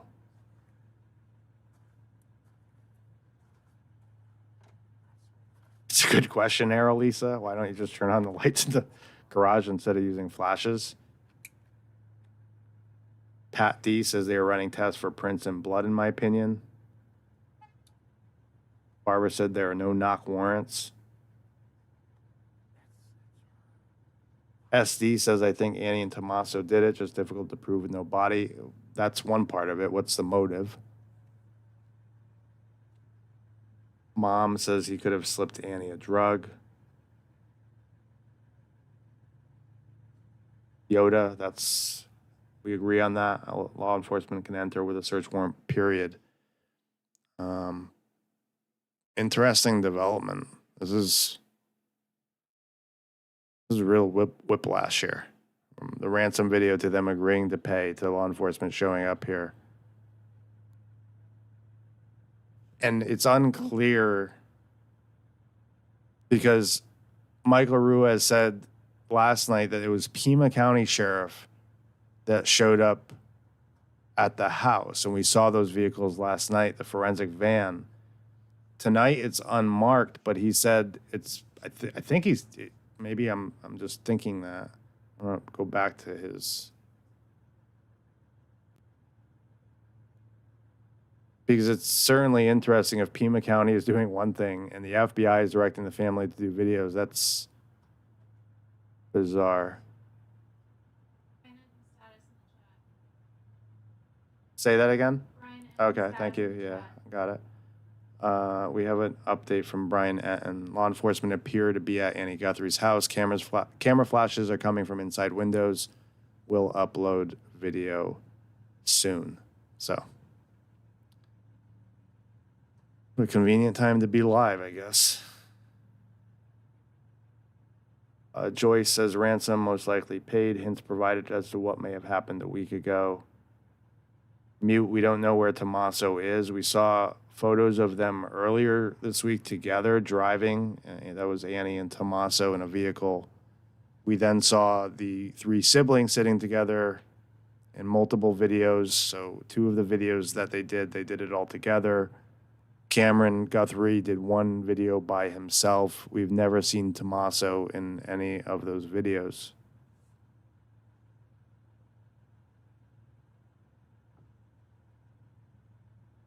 Scorpio says, I think these searches are a distraction. Also, probable cause can probably be met by the fact they saw her last. LL says, listen to their video with this new info in mind.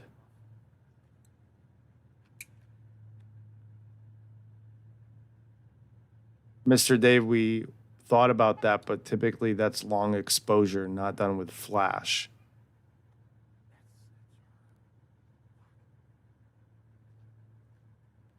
The ransom video? Yeah. Yeah, people want to rewatch that ransom video from today, so I'm going to pop it back up on the screen now. We received your message and we understand. We beg you now to return our mother to us so that we can celebrate with her. This is the only way we will have peace. This is very valuable to us, and we will pay.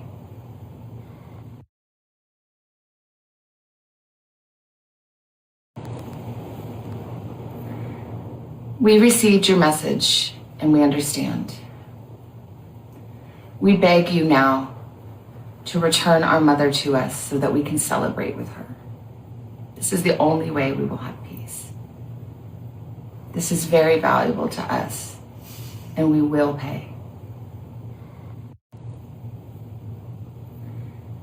We received your message and we understand.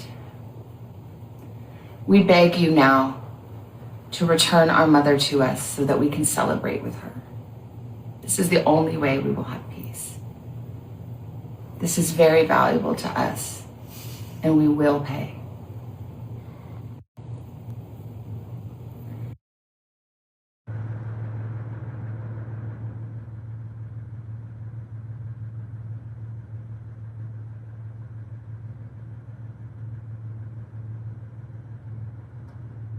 DA says these very specific words she's using are odd. Thank you, Barbara, for smashing the like. Yeah, I haven't given out a reminder because I've been so focused with the whiplash that's occurring from this case. If you guys could leave evidence that you've been here tonight, please leave your DNA on the like button. It's appreciated. If you're not subscribed, consider doing so. That's appreciated as well. Cindy Fisher says the wording is bizarre. Melanie says Annie nods yes to someone. People have evaluated the way that Annie was holding her hands. Someone's asking for a recap. So, a recap.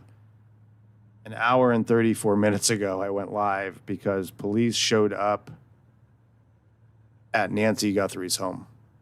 They didn't go on the property beyond where the curb was, shining a flashlight in the bushes there.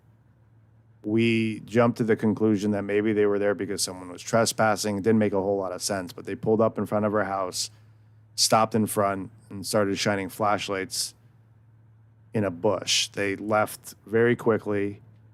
We then started recapping what had happened today, including that new video put out by the Guthrie family with their plea to the abductors, alleged abductors. And then fast forward, and we got notification that law enforcement showed up in unmarked vehicles at Nancy's daughter's house, Annie Guthrie, and her husband's home, Tommaso. Appreciate the sub. They are showing footage. We've seen footage of both law enforcement going into the house with cases, long, slender cases, and then what appears to be flashlights and flashes from the garage. It's also being reported that law enforcement is not only in the garage, but inside the home of Annie Guthrie. Annie is the daughter to Nancy Guthrie. Melanie says, finding peace is this. That is valuable. That piece too. Yeah, I don't know. We were saying this earlier, like a lot of the language, I just see a family that's exhausted, but obviously something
Mr. Dave says, I just found this. Flash isn't used for luminol. Rooms may be dark with flash to control lighting or photograph non-glowing evidence to be used in court.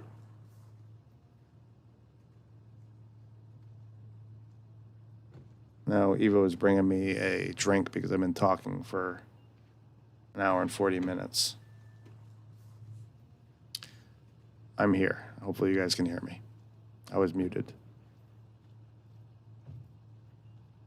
Can you guys hear me now? Okay, yeah, I was muted. That was intentional, so I was trying to go find updated content from Brian Ann.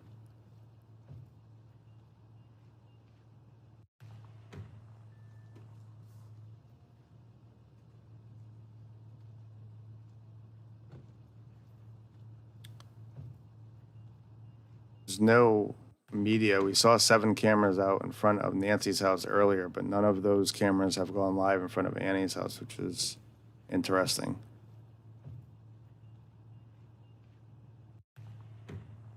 I'd imagine one of them will go live soon, but it doesn't look like there's any updated activity from any of the journalists on the ground. Yeah, we're not tuning in the JLR.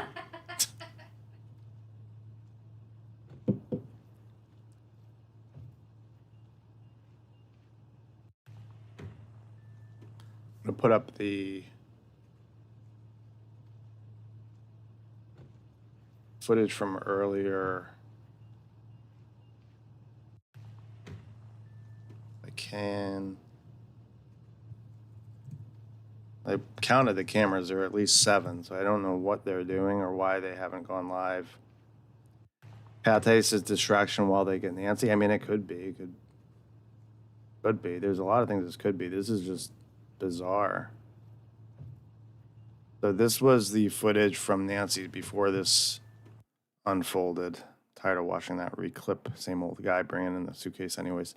So this was the footage from Nancy's house. It's an hour before they showed up at Annie's house. Sheriffs showed up. Fast forward a little bit. They're looking through the bushes there with their flashlights. And then they take off. But you see here how many cameras are at Nancy's house. It's only an 11-minute drive over to Annie's house. I don't know why we don't have a live feed. Brian said he has a crew at Annie's, but haven't seen footage yet. Yeah. Eva says, holy shit, what if this really is a distraction? Possibly. Possibly. I'm going to put some music on while this footage is on the screen. Give my voice some rest right now. And I'm going to go see if there's any updates from Brian, Anton, or Michael. I'll be right back, guys.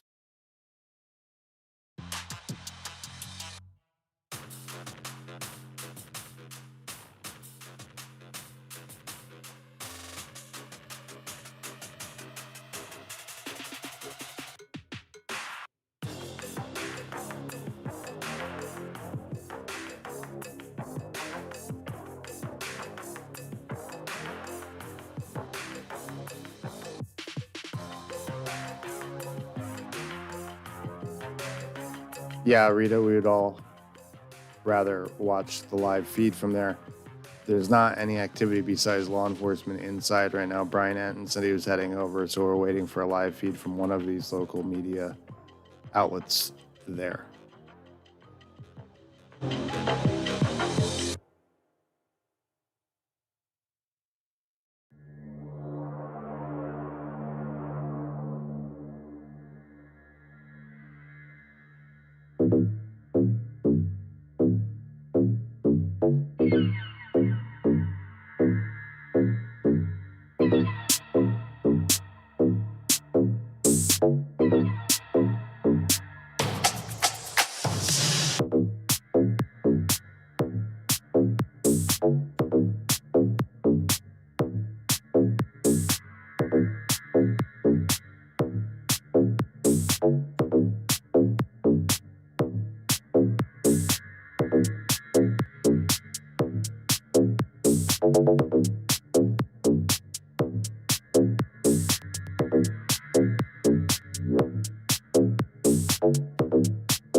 Lala, you haven't missed anything. Well, as of 22 minutes ago, the last update that we have was that law enforcement had gone inside Annie Guthrie's home.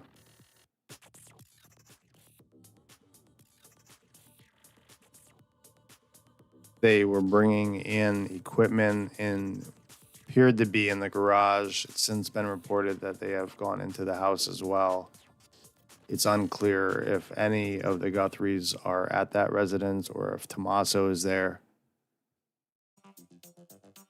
Jane on the journey said there's tons live now. I'm going to go take a peek right now. I'll be right back.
I'm back. I just don't feel like filling up the airspace with repetitive talk. We have no updates from any of the original people who were on the ground, so we're waiting for an update from either Michael Ruiz, Brian Enton, or Sarah Rump when all on the ground.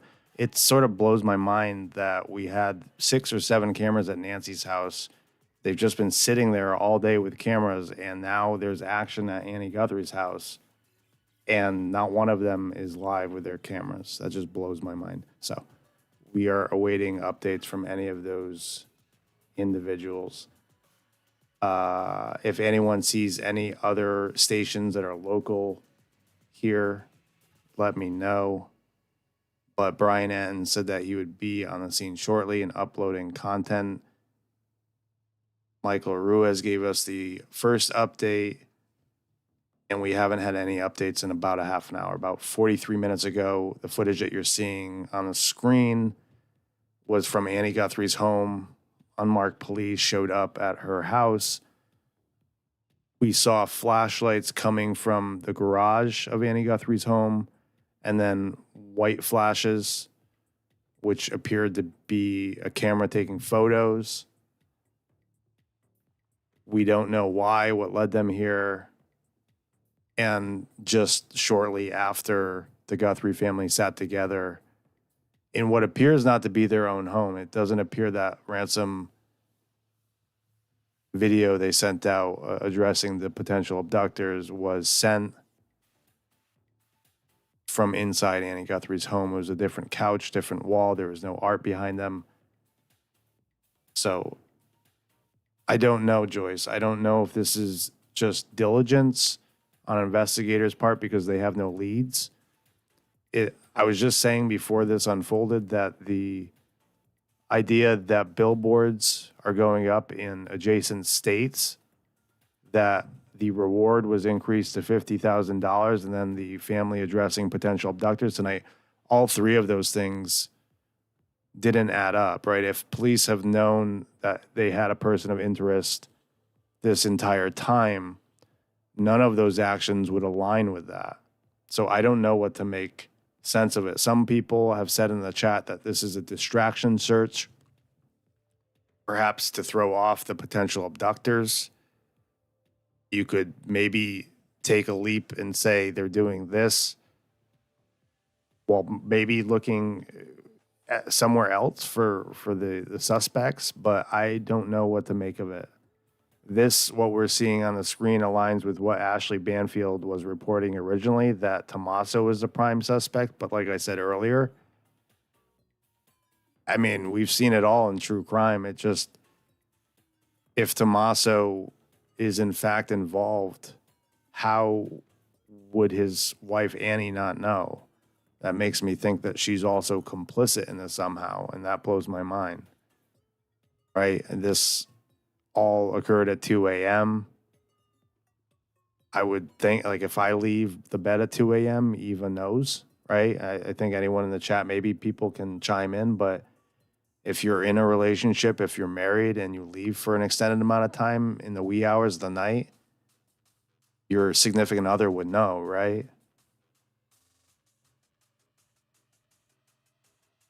Yeah.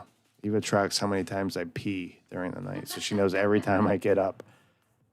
So I don't know what to make of this. Barbara, welcome to Nerds Level 2. Thank you for becoming a member. It's appreciated. Pate says, agree, but some bastards are sneaky. Stormy says, very true. Like, I can't imagine that he'd be able to pull this off. And then there's the obvious after part to something like this, right? It's not just disappearing at 2 a.m. and being gone for a couple hours. There would be a cleanup to this, right? To avoid exactly what we're seeing, evidence being in the garage, evidence on your clothes. There would be some kind of, if he left his phone behind, like was done with Michael McKee in the Tepe murders, where investigators believe he intentionally left the phone behind so that he wasn't tracked via GPS. We've seen that before with Fotis Dulos and Jennifer Dulos, where he left his phone behind to throw investigators off. But if he did any of that it's implied that Annie would have to have a hunch, and to have that type of hunch and then to be making these ransom videos is what's throwing my mind completely off. I just don't know. So Lala says, just like the Tepe case, right? They're being very quiet and always say that it means they are close. I don't know what to think right now.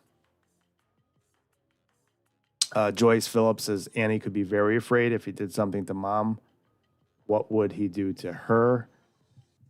I guess before we even get there, what's the motive with mom? What's the motive to harm an 84-year-old that's the mother of your wife? Like, where's the motive? Why? So I don't know. I don't have answers. We're waiting for updates from Michael Ruiz, Brian Etten, and others to see what is going on. The last update we have is 47 minutes ago. Kim says Brian is there. Let's see what we have from Brian Etten.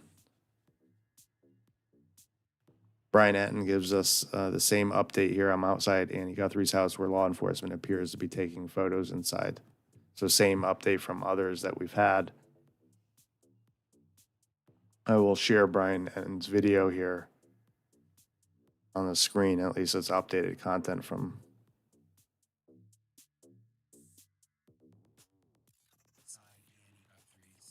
Which is obviously Savannah's sister, and there's 2 law enforcement vehicles here.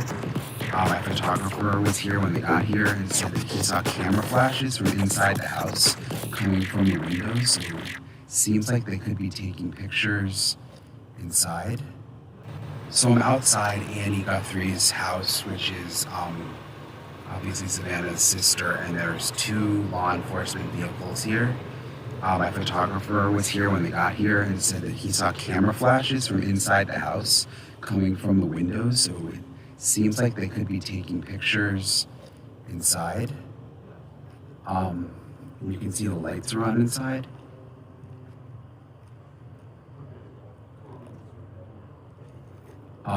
We don't know that anyone is here, like that Annie is still here or her husband or Savannah. I was told that they are not here, but I'm not sure. But law enforcement is definitely here, and they showed up tonight. And apparently we're taking pictures inside. I might still be taking pictures inside. So I'm going to stay out here, obviously, but I just wanted to give you guys an update. So I'm outside Annie Guthrie's house, which is obviously Savannah's sister, and there's 2 law enforcement vehicles here. My photographer was here when they got here and said that he saw camera flashes from inside the house coming from the windows. So it seems like they could be taking pictures inside. You can see the lights are on inside. The echo is from Brian Etten's video. Even his video earlier at Nancy's house, he had an echo. I don't know why, but that's not coming from me. Her husband or Savannah. I was told that they are not here, but I'm not sure. But law enforcement is definitely here, and they showed up tonight. And apparently we're taking pictures inside. I might still be taking pictures inside. So I'm going to stay out here, obviously, but I just wanted to give you guys an update.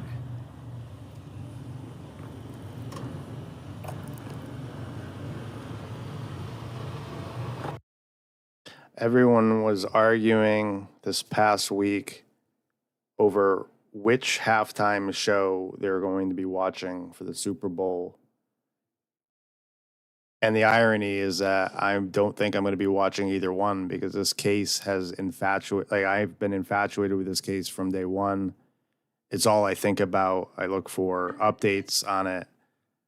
And so the reality is that I won't be watching Kid Rock or Bad Bunny. I'll probably be focused on this all day. Brian and now on the scene. We're getting some different images from Brian, which is nice, but not more information. It's unknown if anyone from the family is inside the home. I'm going to take a guess and say no, because if we watch that video that they did earlier, we see a different couch than the one that we've previously seen from when they pleaded with the abductors. I'll put that up on the screen to replace this. But it looks like they're either at an Airbnb, perhaps, a hotel, perhaps, but not at home. We received your message and we understand. We beg you now to return our mother to us so that we can celebrate with her. This is the only way we will have peace. This is very valuable to us, and we will pay. We received your message and we understand. We beg you now to return our mother to us so that we can celebrate with her. This is the only way we will have peace. This is very valuable to us, and we will pay. We received your message and we understand. We beg you now to return our mother to us so that we can celebrate with her. This is the only way we will have peace. This is very valuable to us, and we will pay. Okay. I am getting a tag team in here, so Eva's going to take over the talking for a bit so I can go check for updates and live feeds. So we're passing off the microphone, keeping the stream live because, well, things are developing. She's put up some photos of the case, so I'm going to leave these on the screen for her as I go look for updates. I'm going to go hit my vape, get some liquid in me, and she's going to take over my mic here. So, everyone, welcome aboard Eva. Here she comes, tag team back again. I'll see you guys in a few. I'm going to put on the music for Eva to give her some ambiance. Hold on. Turn it down. Yeah, it's low. Okay.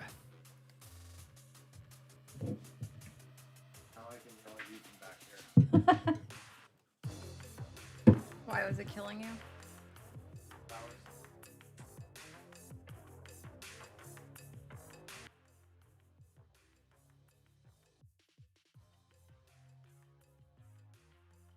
All right. Hi, everybody. These pictures, I just went back to that video from when law enforcement first got there earlier. This is the case that they pulled out, and you can see it's like, it's weird. It's really thin. Sleuthy said it really looked like a card table folded up. Actually, it might be. If you look at that other picture, it does look like something folded up, doesn't it? Or it just looks like a case. Maybe I'm crazy.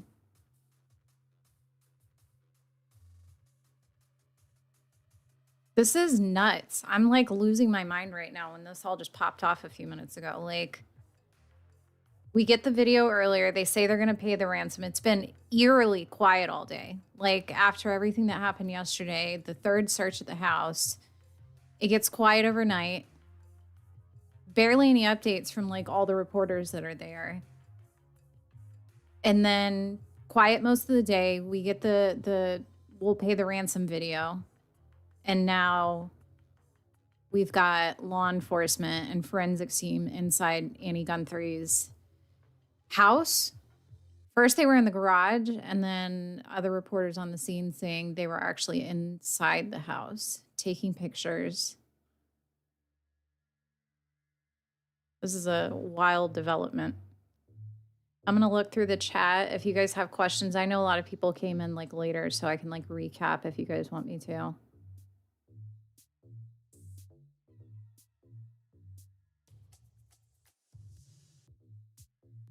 Yeah, I'm sure they're not having poker night.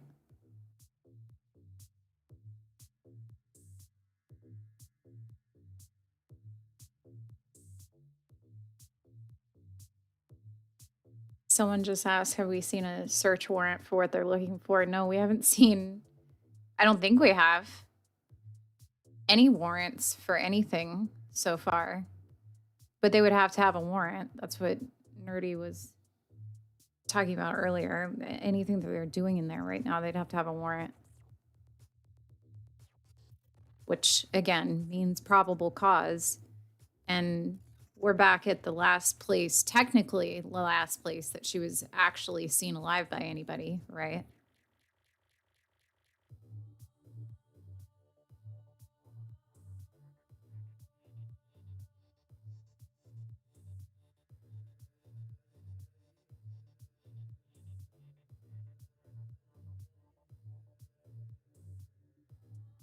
How are all these reporters there? There's 3 for sure that we know, right? We have Michael Ruiz is there, Sarah Witten is there, and Brian and Sarah, and nobody's live right now besides Voldemort.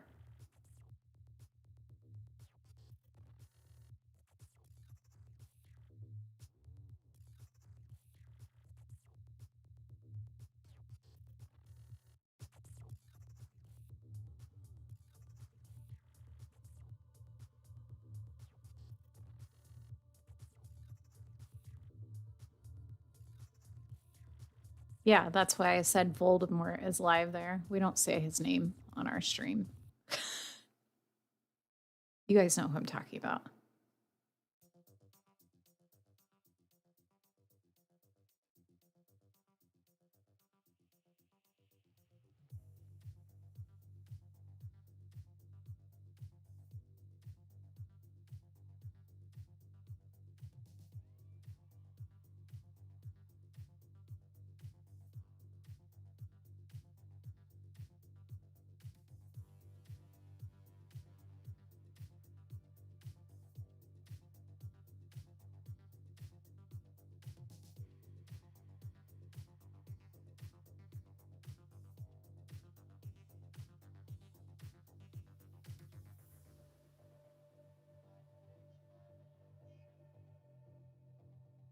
Yeah, I saw. Well, when I checked his stream earlier, there are 22,000 people in there, which it's just stupid for none of these reporters to be live there. Like, they want views. There's your views.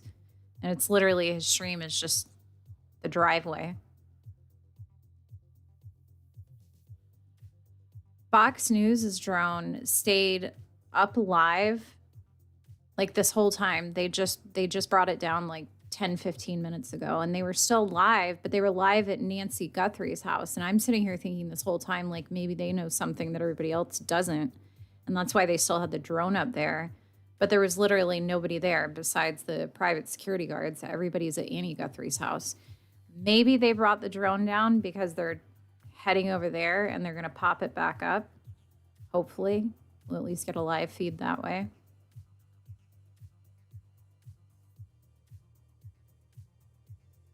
The pictures on the screen right now are when they first arrived at Annie Guthrie's house earlier.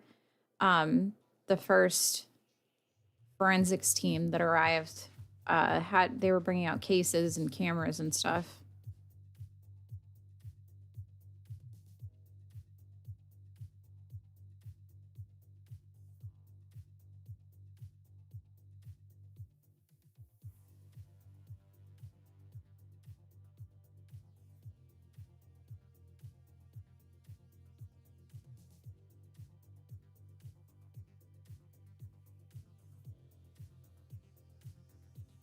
Thank Nerdy for that, so we don't have to just keep staring at those pictures.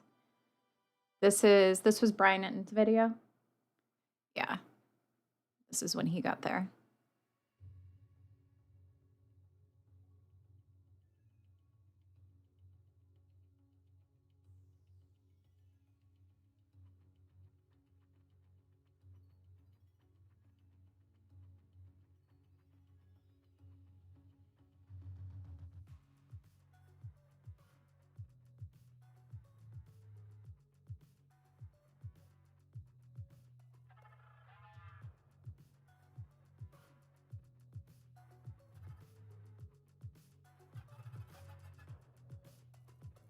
Yeah, I can do a quick recap. So Nerdy went live earlier because there was the drone up at Nancy Guthrie's house and law enforcement there. They looked around the yard for a minute and then left. And he was kind of just in here chit-chatting. And then all of a sudden we got reports coming in that law enforcement showed up to Annie Guthrie's house, went inside, started taking photos. First they were in the garage, then went to the rest of the house. They're inside the house. And now we've just been playing the waiting game since then. Which, again, this is all really weird between...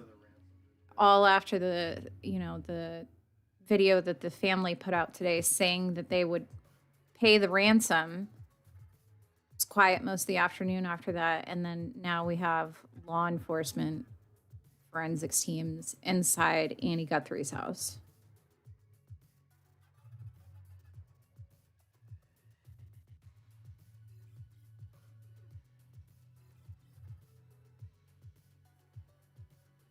Yeah, Monday is the deadline for the ransom. That was originally like there were two deadlines. So one was on Thursday, and then another more serious deadline on Monday.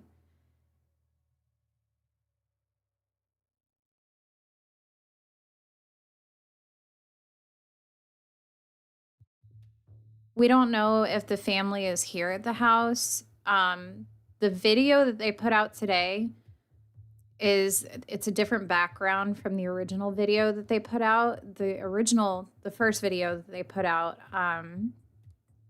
we confirmed that it was Annie Guthrie's house, but the video from today, it's a different background. To me, it looked like either like an office or a hotel. The couch looks like a hotel couch, and the room is like, go back and listen to the video, the room is like real echoey. So tells me hotel room, office, something like that.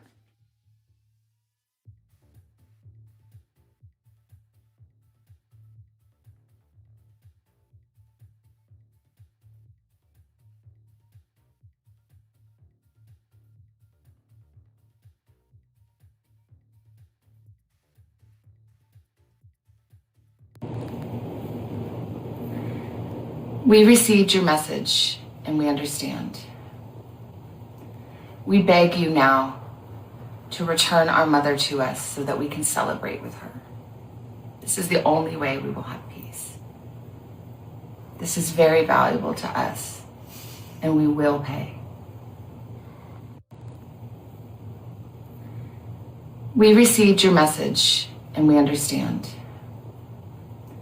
We beg you now to return our mother to us so that we can celebrate with her. This is the only way we will have peace. This is very valuable to us, and we will pay.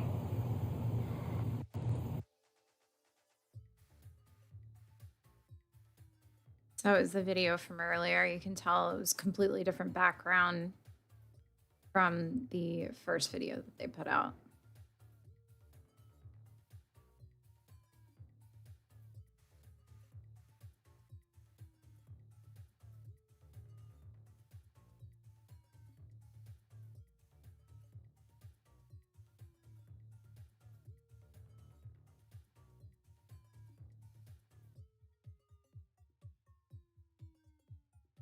So a new tweet from Michael Ruiz. We haven't seen any activity in the garage for some time, but now an interior light has been turned on in the opposite side of the house.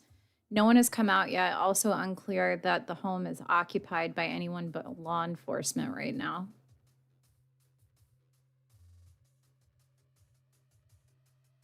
They've been in there for a while now, too. This has been what, like an hour now?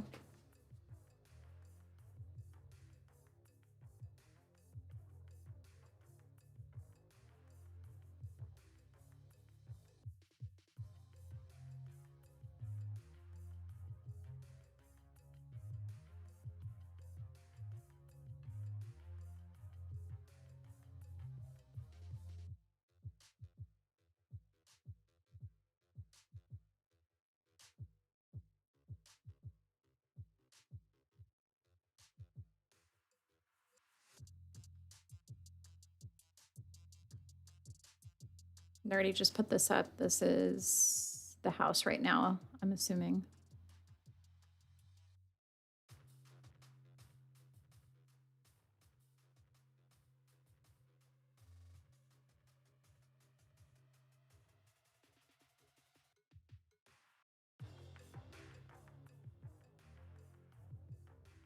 Barbara in the chat points out, they may have been taking pictures of their car. Yeah, when they first got there, it looked like that's what everybody was reporting, that they were taking pictures inside the garage.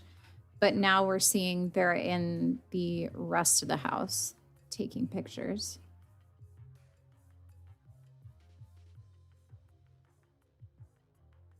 This is the house right now.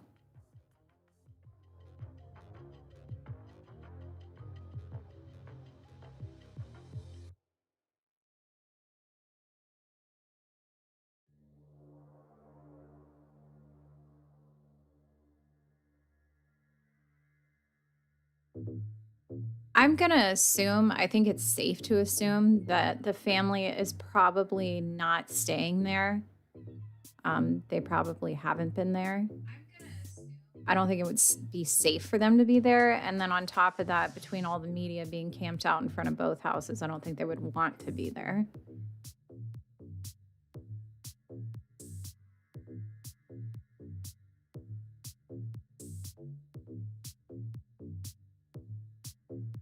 Other people in the chat pointing out too, we said this earlier, everybody was kind of talking about it. This could be like a huge distraction, right? Like, look over here while somebody's doing something else. This could be a distraction for the media. It could be a distraction for the kidnappers. I don't know how you really like connect the dots on that, but this is really bizarre.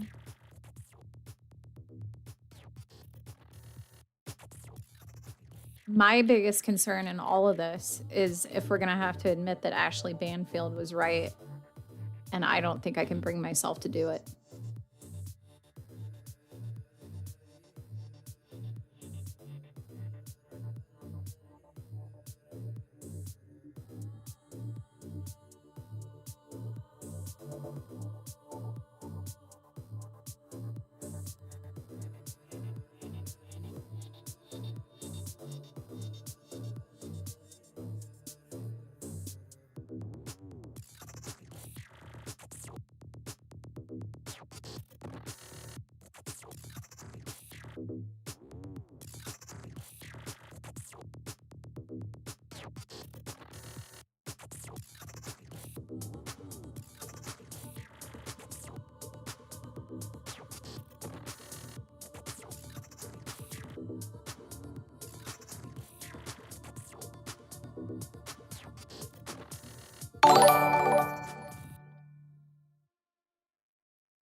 You are welcome for the memberships. I am back. I had my quick little break. Thank you, Eva, for taking over. I don't think we have any updates from Brian Etten since the last video. I have any updates from Michael yet, besides the one we just gave you, which was a picture of the house showing lights on inside.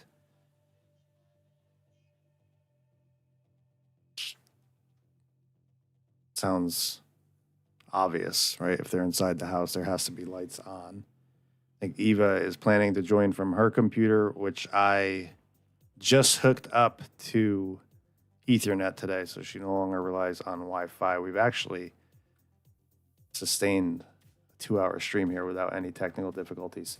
You're welcome, Aerolisa, for the membership. Sometimes we do some member-only streams. We want to avoid people and be our weird selves, introverts. Brian just tweeted, so I'm going to go get that update from Brian Etten. Give me a second. Thank you for the heads up from the chat. Thank you, everyone, for being here. Thank you for leaving your DNA on the like button. Brian Etten says flash is still going off in Annie Guthrie's home. Definitely taking photos. So there's that, which we knew from the get-go in the garage. First, we sort of questioned if they were taking photos because the journalist that put it out put video out that just showed like a light going on for 4 seconds. And we said that's not a flash. But then subsequent videos showed flashes inside the home. Let me get a Zoom meeting going for Eva to join the stream.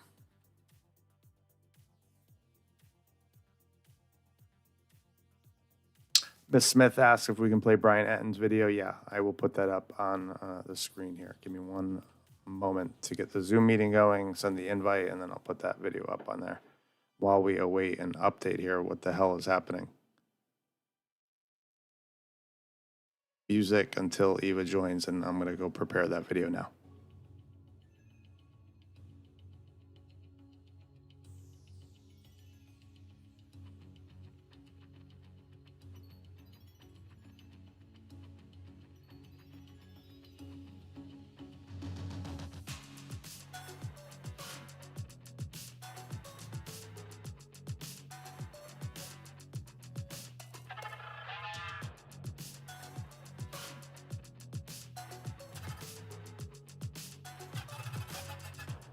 LL, thank you very, very much. We appreciate everyone's support.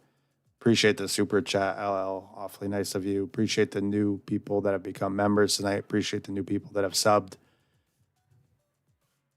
Was planning on watching choppers go around in circles anyways. Eva, I think, gave a good recap today. Previous to that, if you're on the channel, we identified that New York Post said the Circle K gas station that investigators originally went to was roughly 7 miles away. That appeared to be the same Circle K that we showed last night on our YouTube live. That Circle K also has a Bitcoin ATM inside, which was certainly interesting. Doesn't mean that it was used, but certainly interesting, right? Then learned that Fox was visiting other gas stations where FBI and law enforcement had been collecting surveillance footage from. Looked like a Chevron. They were wearing blue shirts inside. And then we got to the ransom video from the Guthrie family. Fast forward to police showing up at Nancy Guthrie's property, shining their flashlight on bushes in front of her residence. And then about an hour after that, we got notification that police and law enforcement showed up in unmarked vehicles at Annie Guthrie's home, entered the home, first appeared to be in the garage, then into the house, and that's where we are at this hour. Police are inside the home. We're waiting for some kind of update. I don't think that we'll get it from Pima County Sheriff, but perhaps the journalist locally here on the ground. Aerolisa says a Bitcoin ATM close by. I would assume someone said that they live local and these Bitcoin ATMs are common. We are in Jacksonville, Florida, and don't see many, if any, of those here. So interesting that they are in abundance over in Arizona. Let me get Brian En's video up on the screen and Eva join, and we'll watch his Did update. you just see he tweeted 3 minutes ago? I don't know if you did. I was getting set over here. He said, flash is still going off in Annie Guthrie's home, definitely taking photos. So they're still taking pictures here an hour later.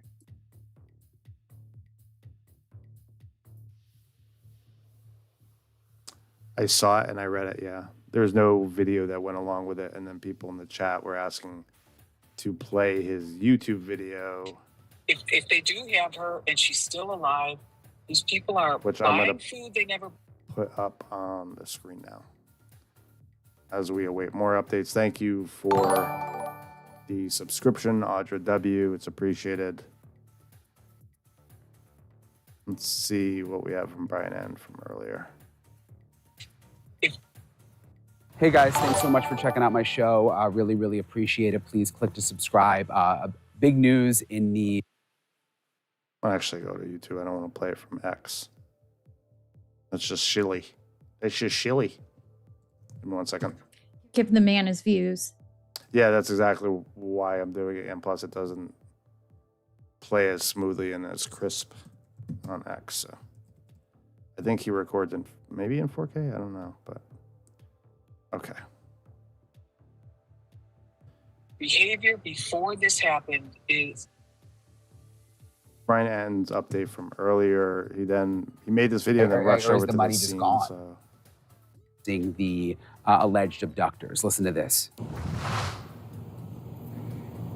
We received your message and we understand. We beg you now to return our mother to us so that we can celebrate with her.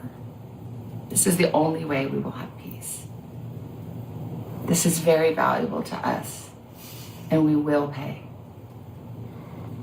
Just awful, awful. I mean, I don't know how that doesn't just make anyone feel heartbroken for the Guthrie family and what they are going through right now. I'm going to get in the car. I'm going to call Maureen O'Connell and get her take on this new. You got to give Brian his prop. I said this on X earlier. People are like, "Where's the media?" Brian, like, first of all, we know this on every case. The media, Monday through Friday, like, and then the weekend hits, and they just out of there. Brian Anton is one of the hardest working journalists that I know of. Always moving his feet, working on weekends, doesn't matter, which is why we love him. So, I mean, they have to. I think Phil Foss asked why he was dressed as a cactus today, which made me chuckle.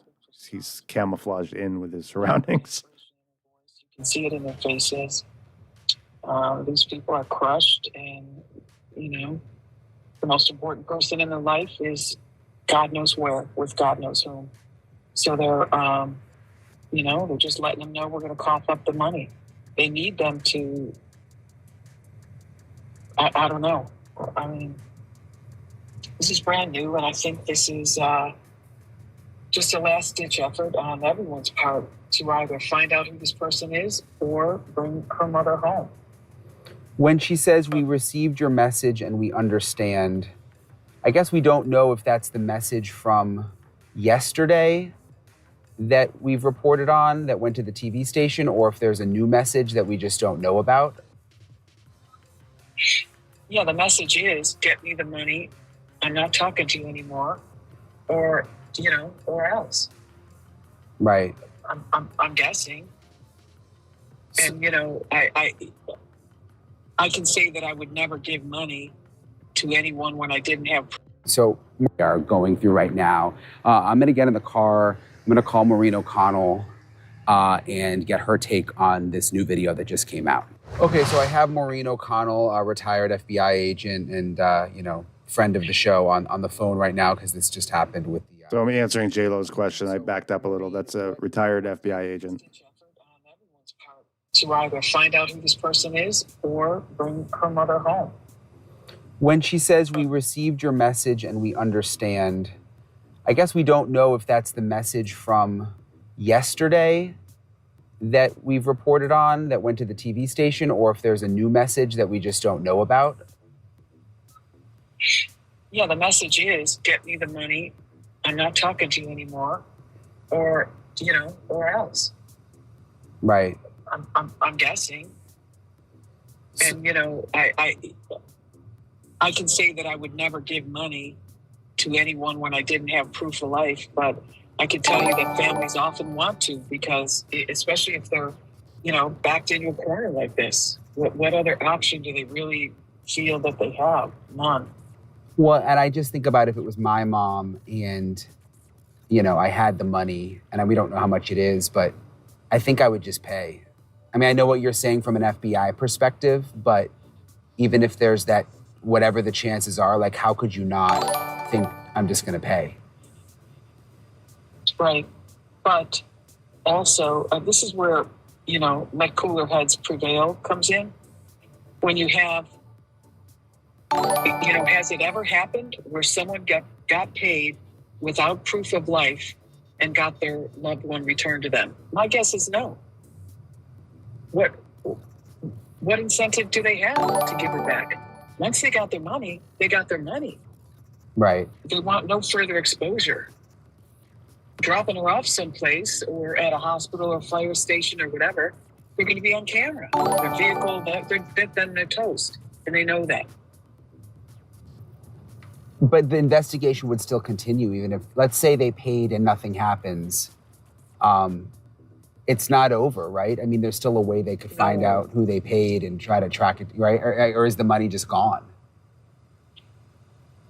It would never end at that point, because, Brian, there are people out there that perpetrated this crime, whoever these people are, and however close or far they are from the family. We don't know that right now. But what I do know is that their behavior before this happened will be markedly different than their behavior after this event. I mean, do they have her in someone's house? Is she still alive? If they do have her and she's still alive, these people are buying food they never. I'm going to pause it there for a second just so I could briefly address what someone in the chat just said. Let me scroll up. Okay. So someone said ICAC, which is the Internet Crimes Against Children, never made sense. The being called in just to help never made sense. They weren't called in to just help. To make the video. They were bringing in a Cellbrite briefcase to analyze cell phones. We assumed at that time that the family had willingly said, "Hey, look at our cell phones. We don't have anything to hide." That is also aside from any time resources are needed. Doesn't matter what branch you're in. We learned that in, what was it, the Kaylee Jones case, because it was reported that the Secret Service was involved. And we're like, why the hell would the Secret Service be involved? And You actually texted the Secret Service about that. I did. I've had my run-ins with the Secret Service in West Palm, and I had a contact there. So I texted him. I said, why would they be involved? And anytime they need additional resources, including the Secret Service, for missing person cases, usually more so for missing children, but this is a big case with international visibility. So anytime they need additional resources, just because they work at ICAC full-time, doesn't mean that they won't pull them in on this case. And it may have nothing to do with crimes against children. They're just bringing in those resources. They're still experts in their field. And if they need an expert for a particular thing, they're going to pull it from wherever they have it. Exactly. So if they are an expert at reviewing cell phones and laptops forensically, they're going to be brought in because they're the expert in that field to do so. I think we have a live feed now from the chat on the ground here. So I'm going to put that up here. Matt Black. So this is live. God bless. Yeah. Well, Brian Hinton was certainly more interesting because he's interviewing someone with expertise on the matter of what happens if they do pay their ransom. We're going to get the same live feed here that we had from JLR, which is 2 trucks, unidentified law enforcement, and until they come out, we won't see anything much different than this, right? But there's a live feed there. I'm going to leave this live feed up on the screen. I'm going to put it up on the left corner and then put Brian Hinton down at the bottom again so we can continue listening in and perhaps tuning into the chat and making sure that if there's any questions or commentary there that we address that as well. So give me one moment. I'll let Eva take over for a second here. Welcome into all the new members. This is exciting tonight. We weren't even planning on going live. Nerdy just kind of hopped on there when we had that little bit of info. And now we have new members of the family. This is so great. Like, my adrenaline is pumping. I've been down this whole rabbit hole on this case with Nerdy too. I was literally sitting in my meeting yesterday and today, just refreshing.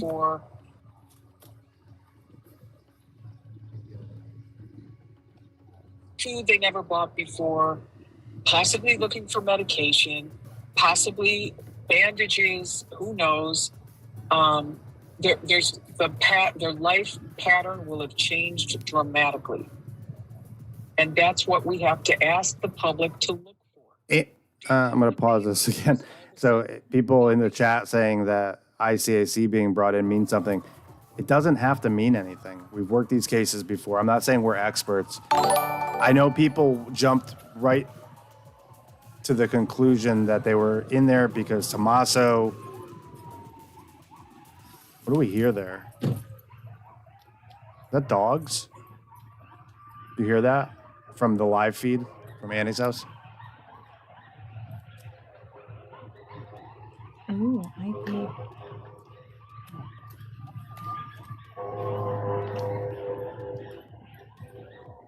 Everybody's saying it's coyotes. Yeah, somebody said that they heard coyotes on Voldemort's stream earlier. Jesus, that's terrifying.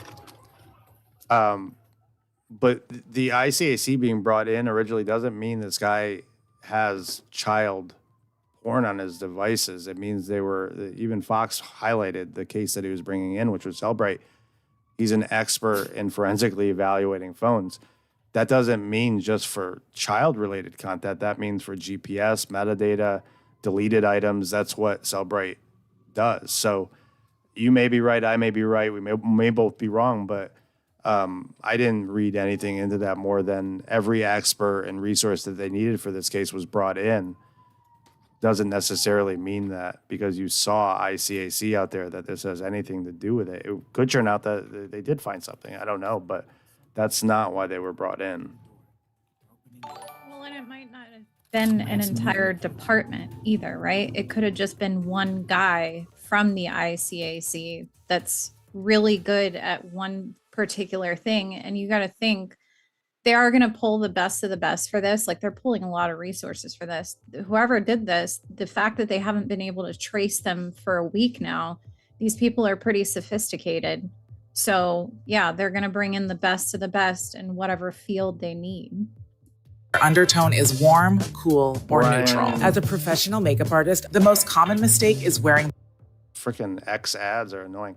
Brian Etten, literally as we heard the coyotes, he just tweeted out, we don't have an update on the case, but he said, I've never in my life heard coyotes like this. This is insane. We saw footage earlier that was taken from Annie Guthrie's backyard with two bobcats just chilling back there. Like there's a lot of wildlife, and wonder if Eva is revisiting the thought that I had that pigs could have mauled Nancy. And she was really into pigs. Like that's why she was buying the cameras on Nextdoor. There's a lot of wildlife around here. A lot. I was so done with you the other night when you went there. I think that's when I rolled over and went to sleep. I'm like, I'm not going there with you. Eye contact. You said hi to him 2 times, 3 days in a row. He looks a wreck.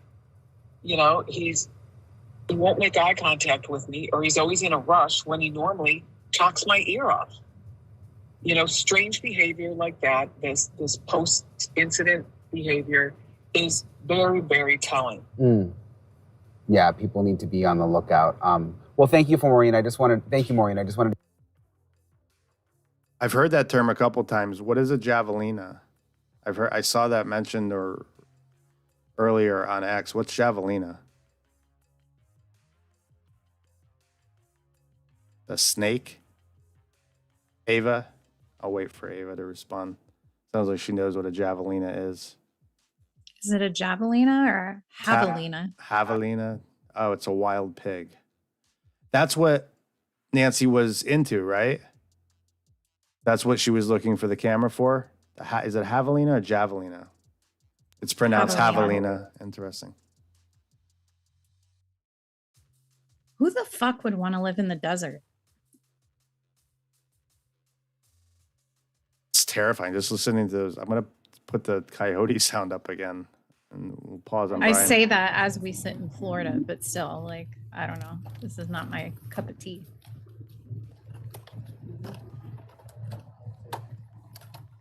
Yeah, we just call them wild boars here. We have wild boars.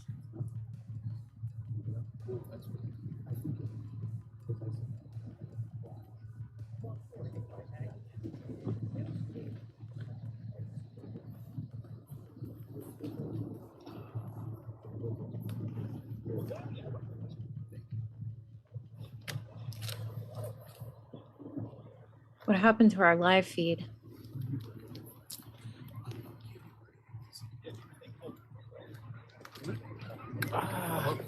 You're muted. No, you're I'm sorry, the live feed is showing an ass. I don't even think they needed to hear that, but we appear to be seeing the ass of jeans there. I'm trying to find the footage of the Bobcats. The footage of the Bobcats was actually posted by Nancy. So Nancy posted the reel on Facebook. Jesus, it sounds terrifying there. Nancy published it, but it was from Annie Guthrie's home. Also, that photo is terrifying of Listen to Nancy, of Annie. Sorry. You hear the coyotes? That is crazy. That is nuts. In back of their house. Bro. Yo, this is outside the home of Annie and Tommaso, and there's coyotes. Jesus Christ. So this is a photo of Annie. And then Irina found her ex profile here. It's gonna turn the light back on. Annie Guthrie. And then this is the reel that was posted by Nancy of the 2 bobcats in Annie's backyard. And obviously it makes sense now, we're hearing all these wild animals back there. Michael Ruiz just tweeted, there are flashes visible here. This side of the house has 3 bedrooms, 2 bathrooms, a large family room, and a breakfast nook. So still taking pictures inside the house.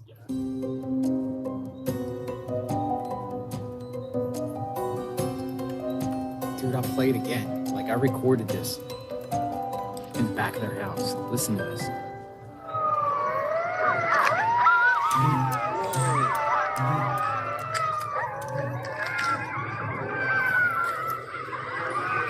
Hell no.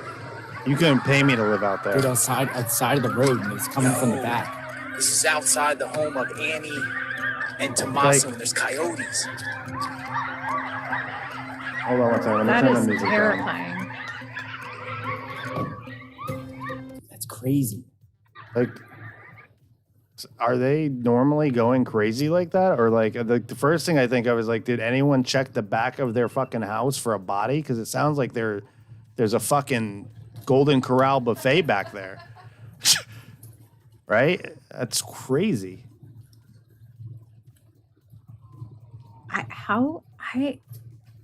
How would you sleep? Imagine if that was going off in our backyard. Like,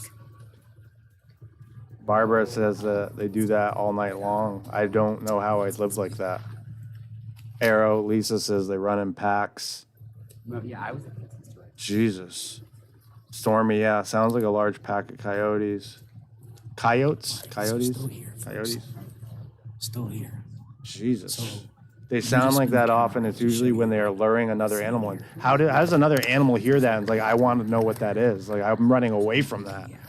That's crazy. So we have the live feed up at the top left. I'm going to continue listening to Brian Atten here. Aside from the coyote, now there's a lot of media there too. Let me get you on the phone real quick, just to kind of react to this video. All right. I know you were Costco shopping, so thank you. Oh, no problem. All right, thanks. All right, bye. All right, appreciate Maureen for hopping on. And I'm going to have more with Maureen in a second. But first, I want to show you also something significant. What President Trump said last night, which would have been Friday night, about the progress of the investigation. And I don't know how that plays into this new Savannah Guthrie interview, but it's pretty clear that something has been going on behind the scenes. Listen to what President Trump said. He had promised Savannah Guthrie's family the full support of federal law enforcement. FBI is now... I'll give you a little statement. I think we're doing very well on that regard. You're probably surprised to hear that. I think we're doing very well. Very well, meaning we have some clues, I think, that are very strong. And I think we could have some answers coming up fairly soon. Is this a nationwide search? Is this a search going to Mexico? I'm not talking about a search. I'm talking about a solution. We have some things I think that will maybe come out reasonably soon from DOJ or FBI or whoever that could be suspect. Yeah, could be definitive. I posted that video on X earlier because I thought that last statement there was interesting. A suspect could be definitive. Obviously, it was that statement that led me to watch helicopters last night doing Ring Around the Rosie all evening. But that didn't that didn't yield any results. And wondering now of what we're seeing at the home of Annie and Tommaso, if he was alerted that this was their prime suspect. I don't know what to think anymore with the ransom videos and their pleas today, and then shortly after we see this.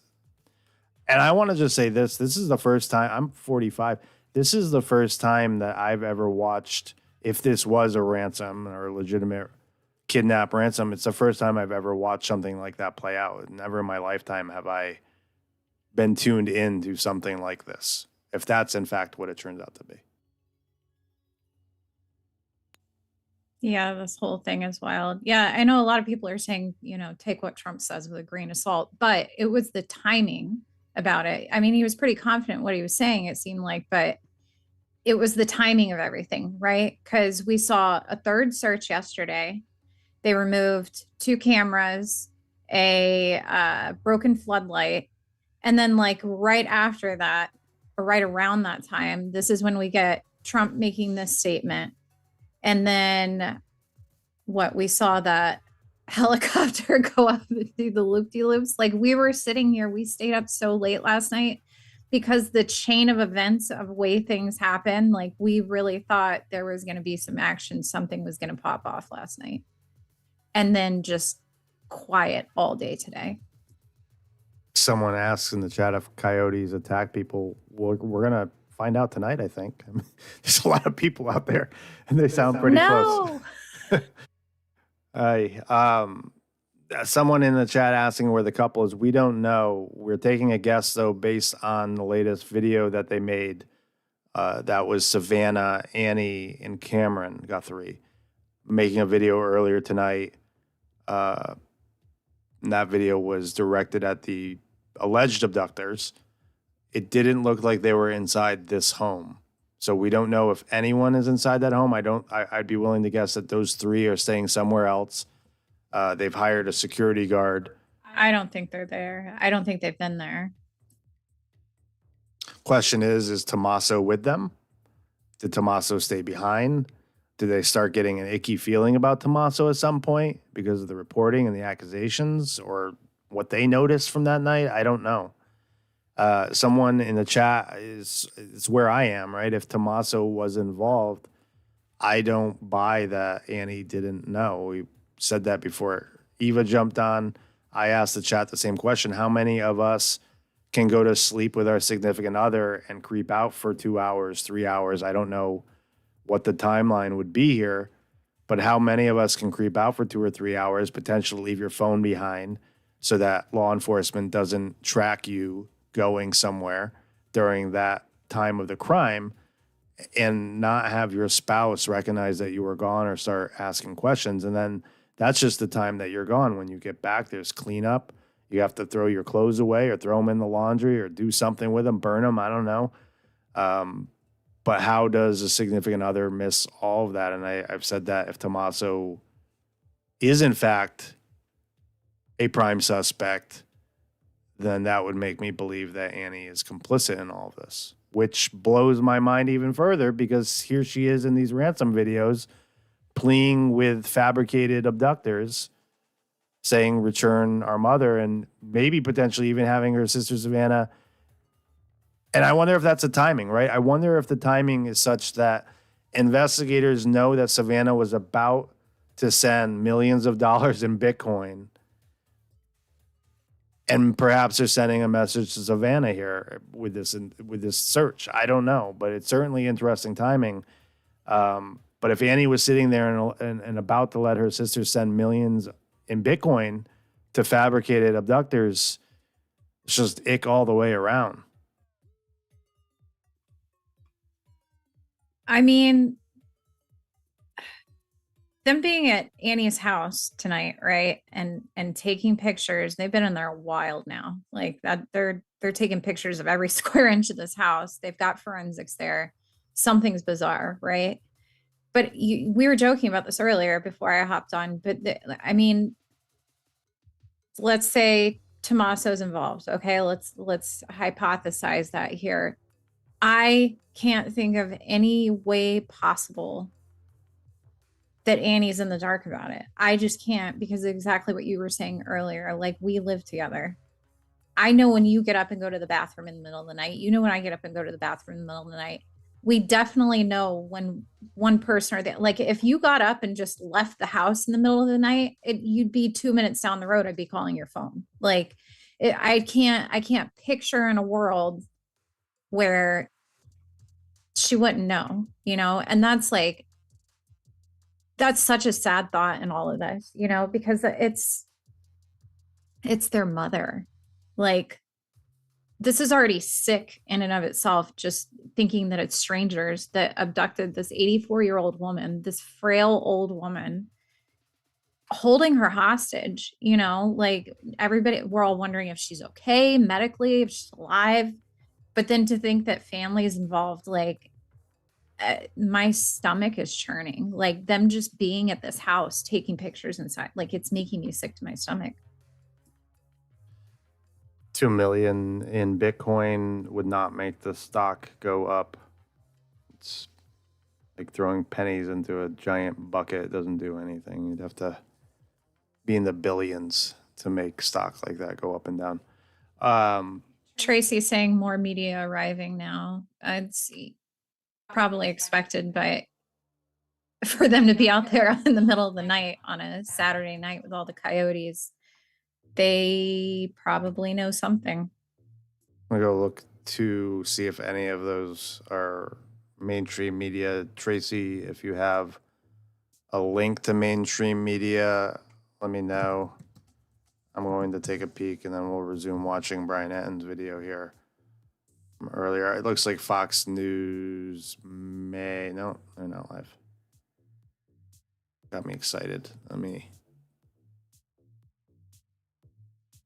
take another peek around on YouTube.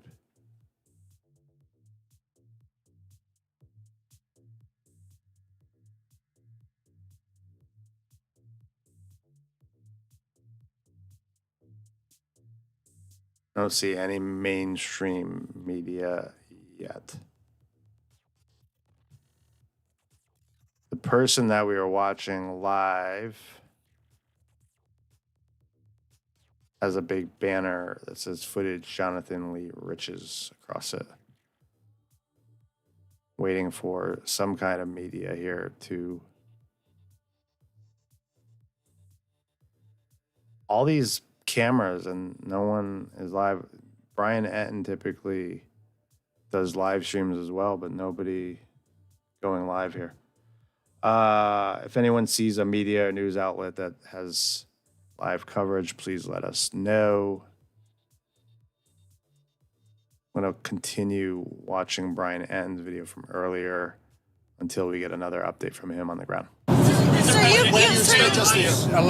FBI showing up back at the house, the President Trump video last night and what he had to say about things progressing, possible suspect, and now the Savannah Guthrie video. It's pretty obvious there are things happening behind the scenes.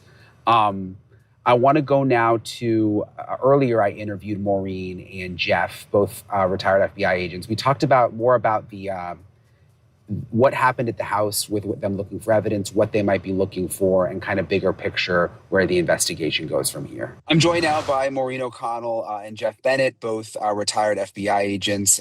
It's nice to see you both. We have a lot to talk about. There's been a lot that's happened sort of over the last 24 hours.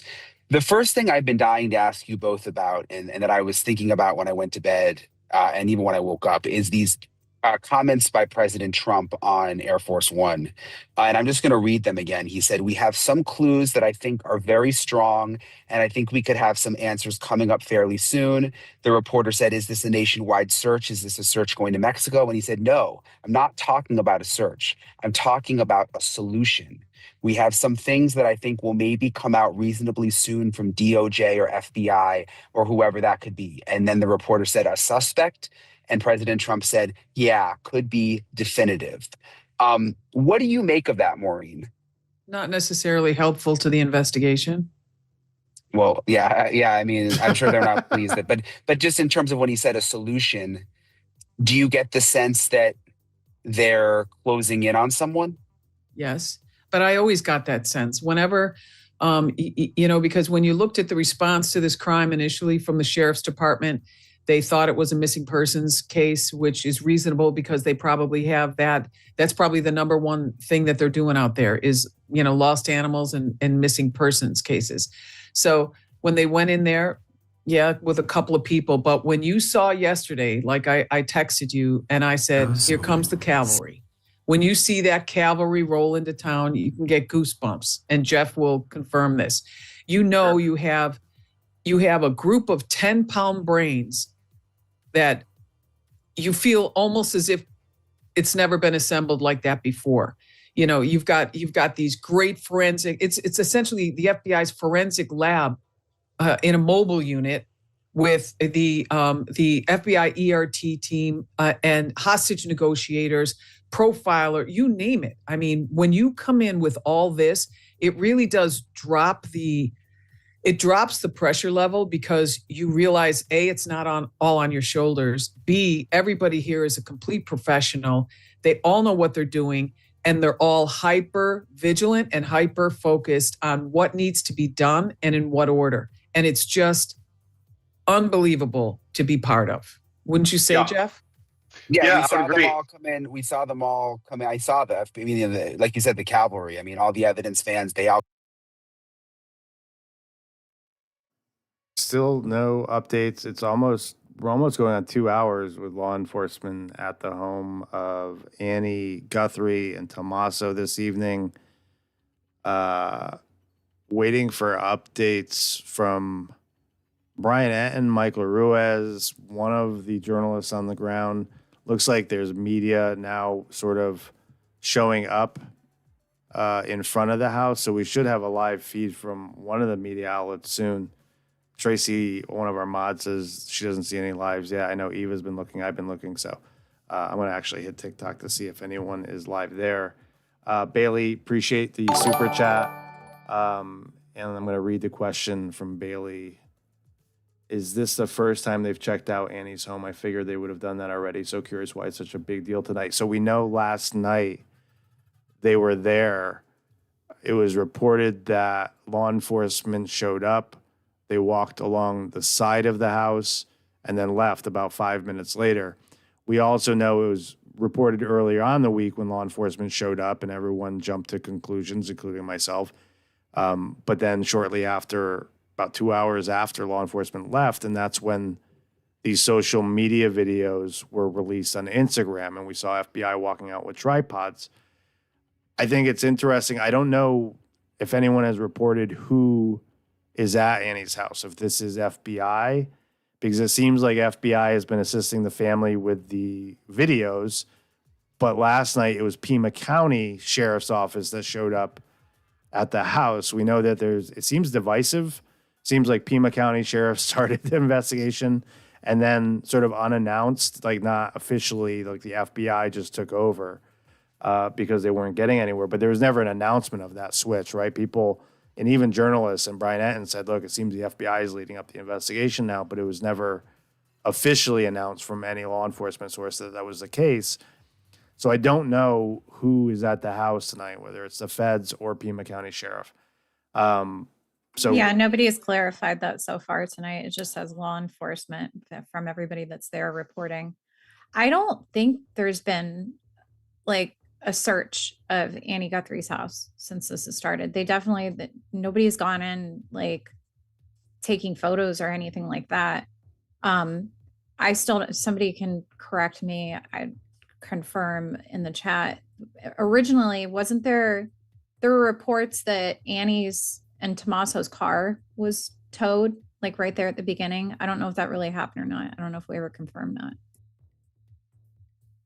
It was reported that happened. I don't know that we ever saw visual confirmation that it happened. We saw visual confirmation yesterday that Nancy Guthrie's car was taken out of the garage, which sort of blew my mind because it doesn't sound like that car was used on the night she disappeared, right? She took an Uber, according to law enforcement, over to Annie Guthrie's home and then was driven back to her home by a family member.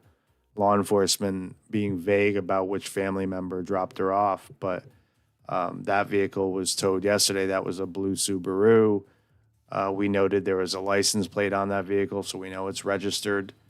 but unclear as to why law enforcement believes that vehicle would be important. We took stabs and guesses at it, thinking that perhaps the perpetrator lied in wait in that car. So when she opened the garage, they were inside that car and jumped out. I just don't know, though. We're just taking guesses and speculating at this point on that. So we don't know.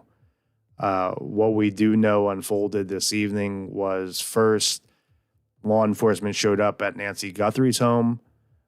They went to the curb in front of her house, started shining flashlights in front of the bushes. They left fairly quickly. Someone in chat saying Fox News reported Tommaso dropped her off. Thank you for that, Marie. Don't know if it's validated, but again, that's what Fox News is reporting.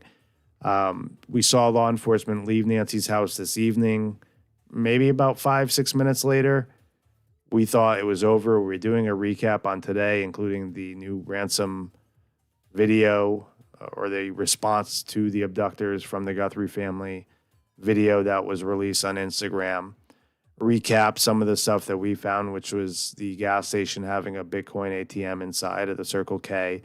New York Post reporting that that gas station was about 7 miles away. And if you look at my YouTube feed, I've entertained the thought that this could be Annie and Tommaso. I put out a video saying, hey, there's a Circle K right along the route, right? If you go from Nancy Guthrie's house to Annie Guthrie's house, there's a Circle K there with cameras. And I automatically jumped to the conclusion that perhaps that was the one that law enforcement was at. But then I saw New York Post reporting that the gas station or the Circle K that law enforcement went to was 7 miles away. Brian just tweeted an update with a video if you want to go to that.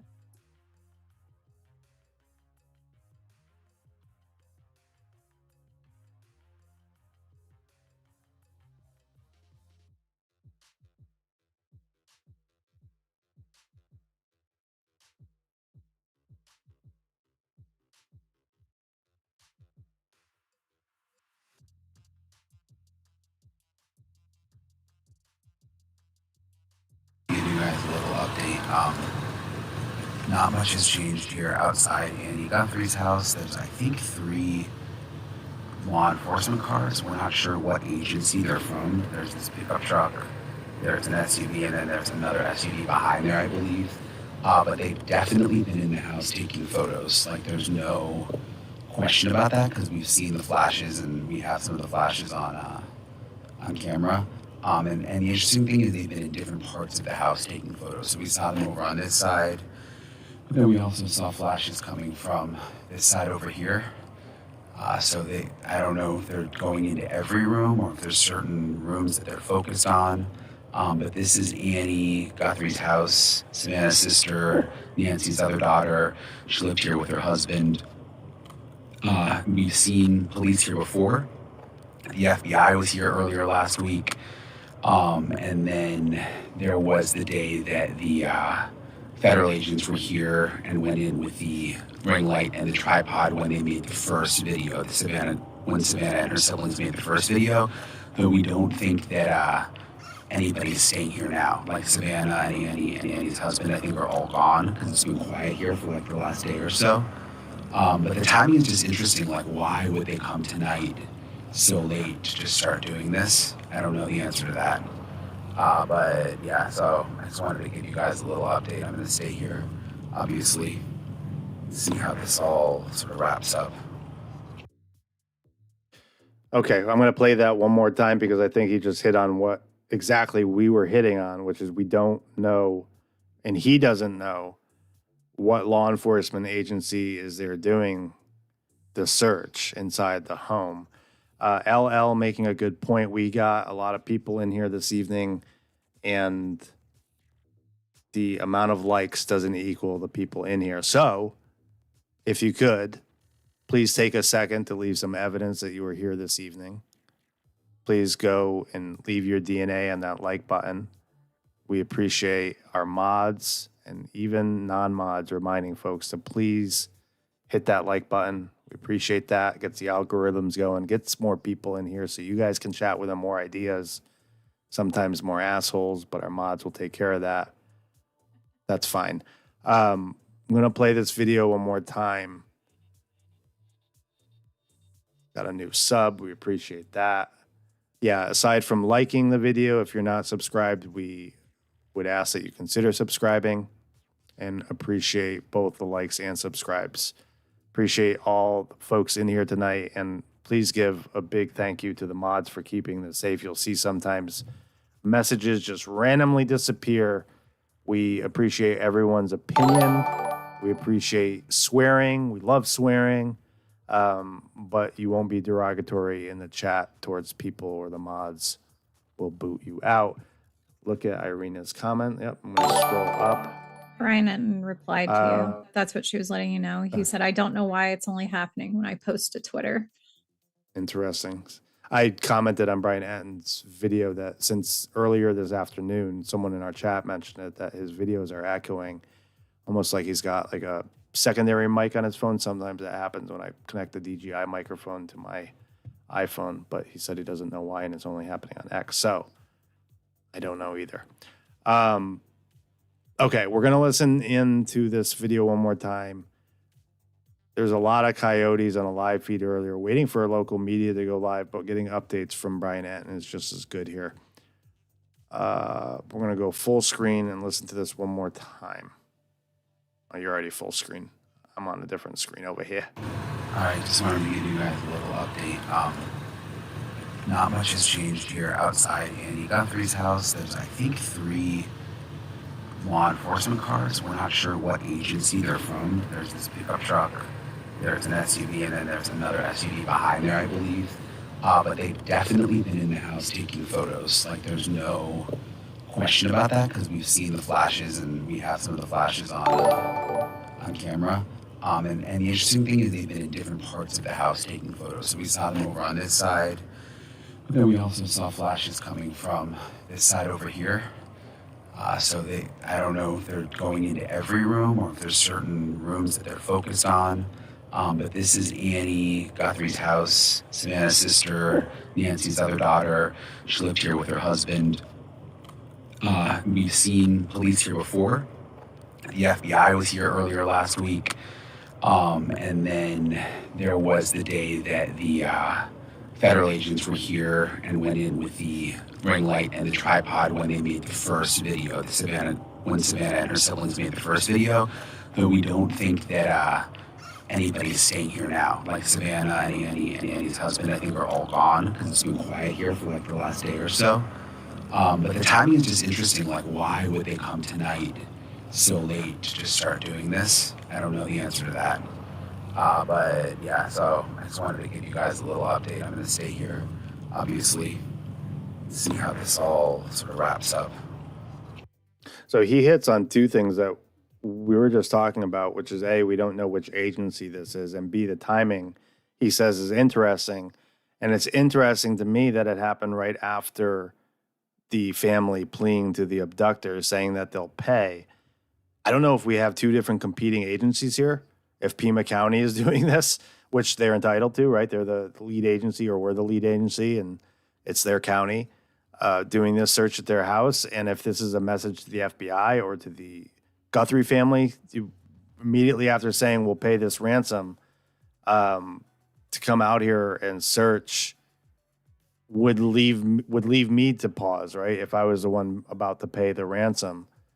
I don't know if that's what they're doing or what. I just don't know. Eva, what are your thoughts?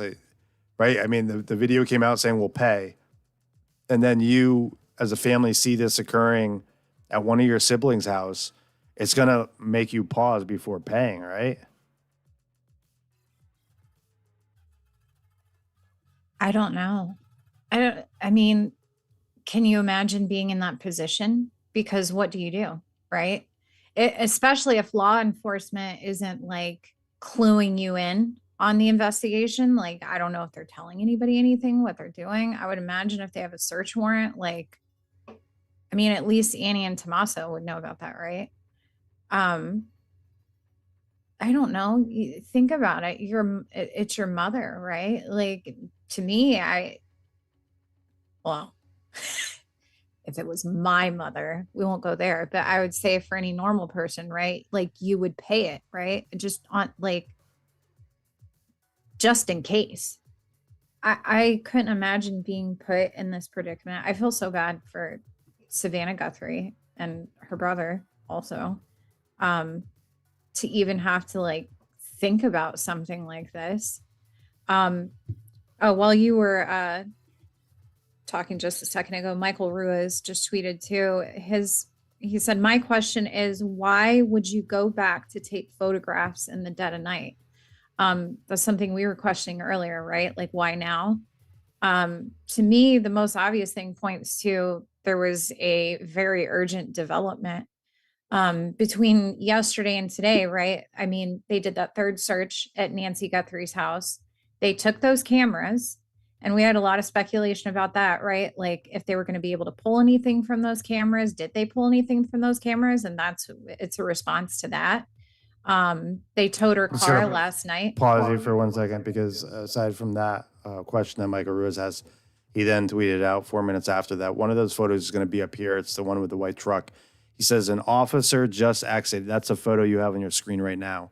I'll pause it on the next round. But officer just exited with the same white case brought in earlier, also carrying a brown bag that's not captured. So typically we see brown bags when there's evidence for them to take out. So I'm going to pause on that. That's this picture here. Again, the report from Michael Ruiz is officer just exited with the same white case brought in earlier, exiting, also carrying a brown bag that's not pictured. So this is interesting. I think people keep raising the timing and why it's done at night. And the only thing that I can go back to, or at least my simple mind can go back to, is that this was done almost, 3-4 hours after they put out that video. And if you want to save the family a lot of money when you know that something else may be going on, maybe this is why. I don't know. But everyone questioning, from Brian Etten to Michael Ruiz, why this search is being done this late at night. We are going into, people said today was day 7. I queried Eva and said, why would it be day 7 when we have data showing someone was in that house disconnecting cameras, and we presume that this occurred around 2 a.m., right, on a Sunday. So Sunday at 2 a.m. will be 7 days. Also, the reason that I brought up the maps on this slideshow is someone from Storyful just actually jumped into the tweet thread asking if they have permission to this. But this is not from media. This is from someone local on the ground that shot these photos today, and we were wondering why. Well, if they're looking for, like, first of all, if they have evidence from the house, that's one thing. But what Eva was just hitting on, if you're the family, I would still be wondering what's what without a body of my mother, right? So if they have evidence from the house that leading to something happening here, I still, as a family member, have this Monday deadline in my head and would still be questioning what's what without a body. And so we saw earlier investigators bringing in a map, sheriffs bringing in paper map into their office there. And then we see this map here. This was a local person from the area that took these shots.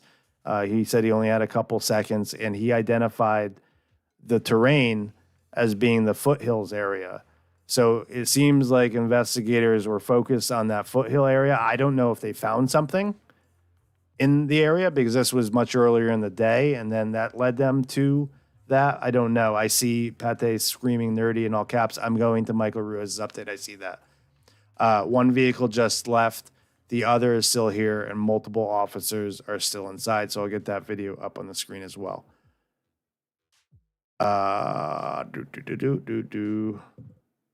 Okay. This is the intriguing video of a truck leaving.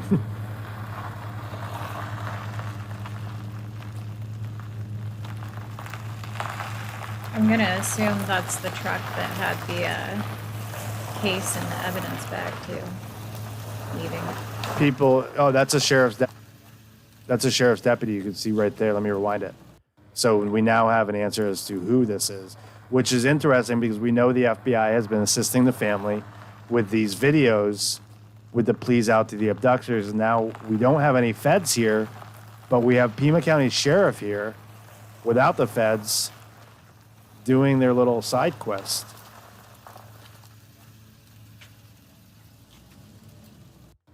and I don't want to minimize it by saying side quests, but it seems certainly odd that every other swarm of law enforcement has been the feds, right? At her house yesterday, those were FBI agents.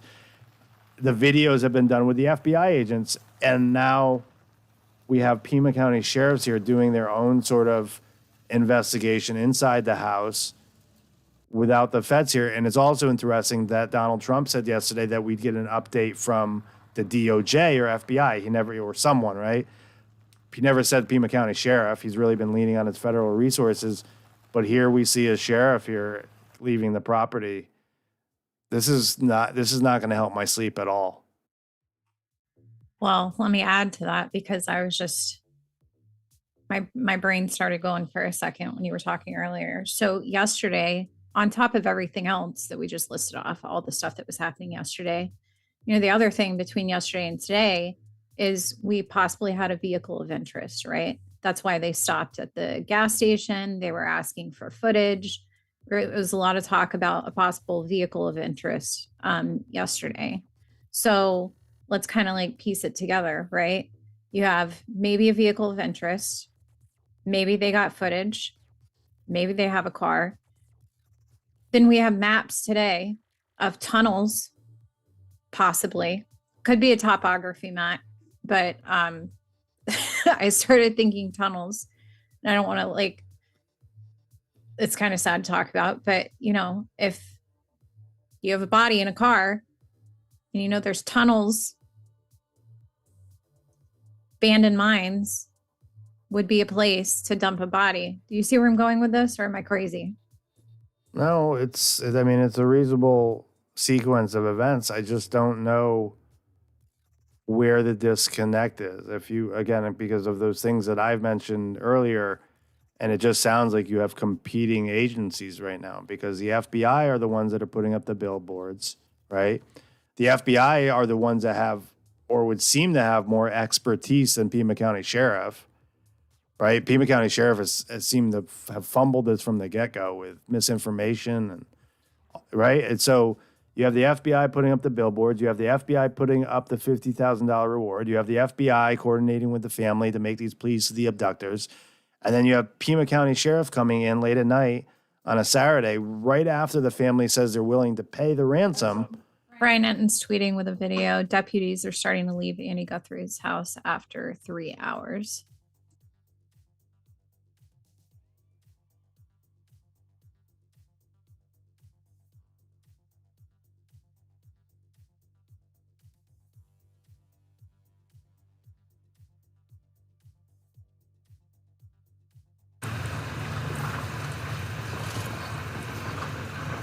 I just want to point out too, while you were saying Pima County Sheriffs has fumbled this from the beginning.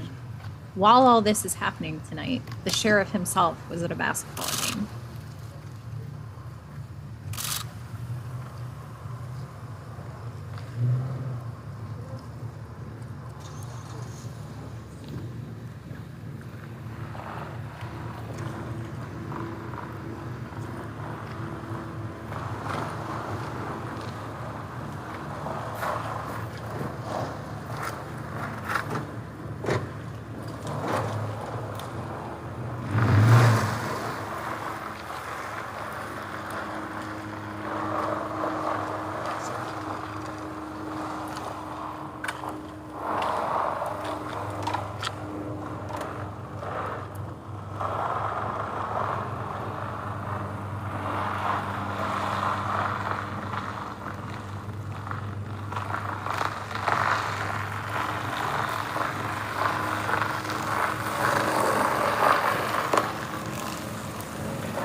You hear someone at the end saying the deputies, right?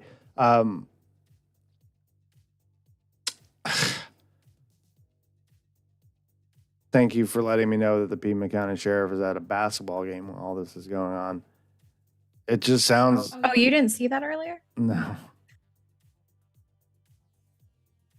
Yeah, he was taking in a basketball game while there's an active hostage situation going on in his county. Kidnapping. Well, it could be either. I'm just trying to think through. It doesn't make any sense. And again, even the search time, someone clarifying, Brian Etten saying it's 3 hours. It's been 3 hours on the stream, 3 hours and 20 minutes on the stream. It was about an hour and 5 minutes into the stream where we learned that they went to Annie Guthrie's house. So they've been there roughly 2.5 hours, really 2 hours and 20 minutes, I think. And that's not enough time to fully process a scene where a crime has happened.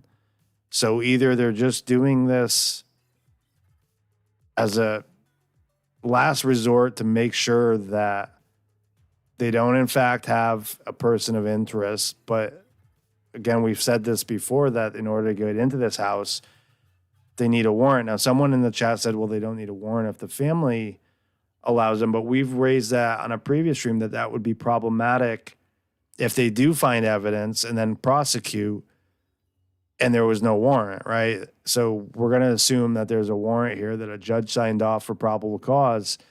They go in, they do a search for about 2 hours, 20 minutes, 2.5 hours. Doesn't really align with, if there was like blood or DNA in there, they'd be in there a lot longer, right? So nothing obvious that they found, but they're taking photographs, making sure that all their I's are dotted and their T's are crossed to cover their ass, Barbara, right? Yeah, to make sure. And maybe that's to cover their ass, and then this is the last thing that they want to do before saying to the family, go ahead and pay that ransom. Maybe they coordinated this with the family and said, look, we're gonna get a warrant, and we're gonna just make sure that we cover our ass before you send millions of dollars in Bitcoin to these people. But I don't know what to think. And other people have raised. I'm going to interrupt you really quick. Go ahead. Brian Etten just tweeted. He said they all left. Somebody in the chat pointed out too what he said. Last deputy leaving was wearing blue gloves. Doesn't really mean anything to me, because anytime they go into a house, they should be wearing gloves and stuff to protect, right, evidence. Yeah, but it's interesting. It's all interesting, yeah. And we don't know, because people have raised, you've raised, we don't know if this is a distraction. I said this earlier, I've never witnessed a actual abduction, kidnapping, ransom event in my lifetime that has consumed this much time in my life, or any time really in my life. Like, this is really the first time I've watched something like this unfold, if that's truly the case. And so I don't know if this is a distraction. I don't know. The timing is just so bizarre from all day, like from this morning, from last night, from watching. Between yesterday and today, that's what I said. There was a lot of action yesterday. A lot of things like started. It was like the timeline of events was very odd yesterday, and then started heating up as the day went on, and then just so quiet today. Then we get that video, and now we're here. It is. It's like watching a TV show in real life. I've paid way more in subscription fees for entire series of shows that aren't leaving me on the edge of my seat. This has been a roller coaster ride. It's not over yet either. And how shitty of the kidnappers to do this on Super Bowl weekend.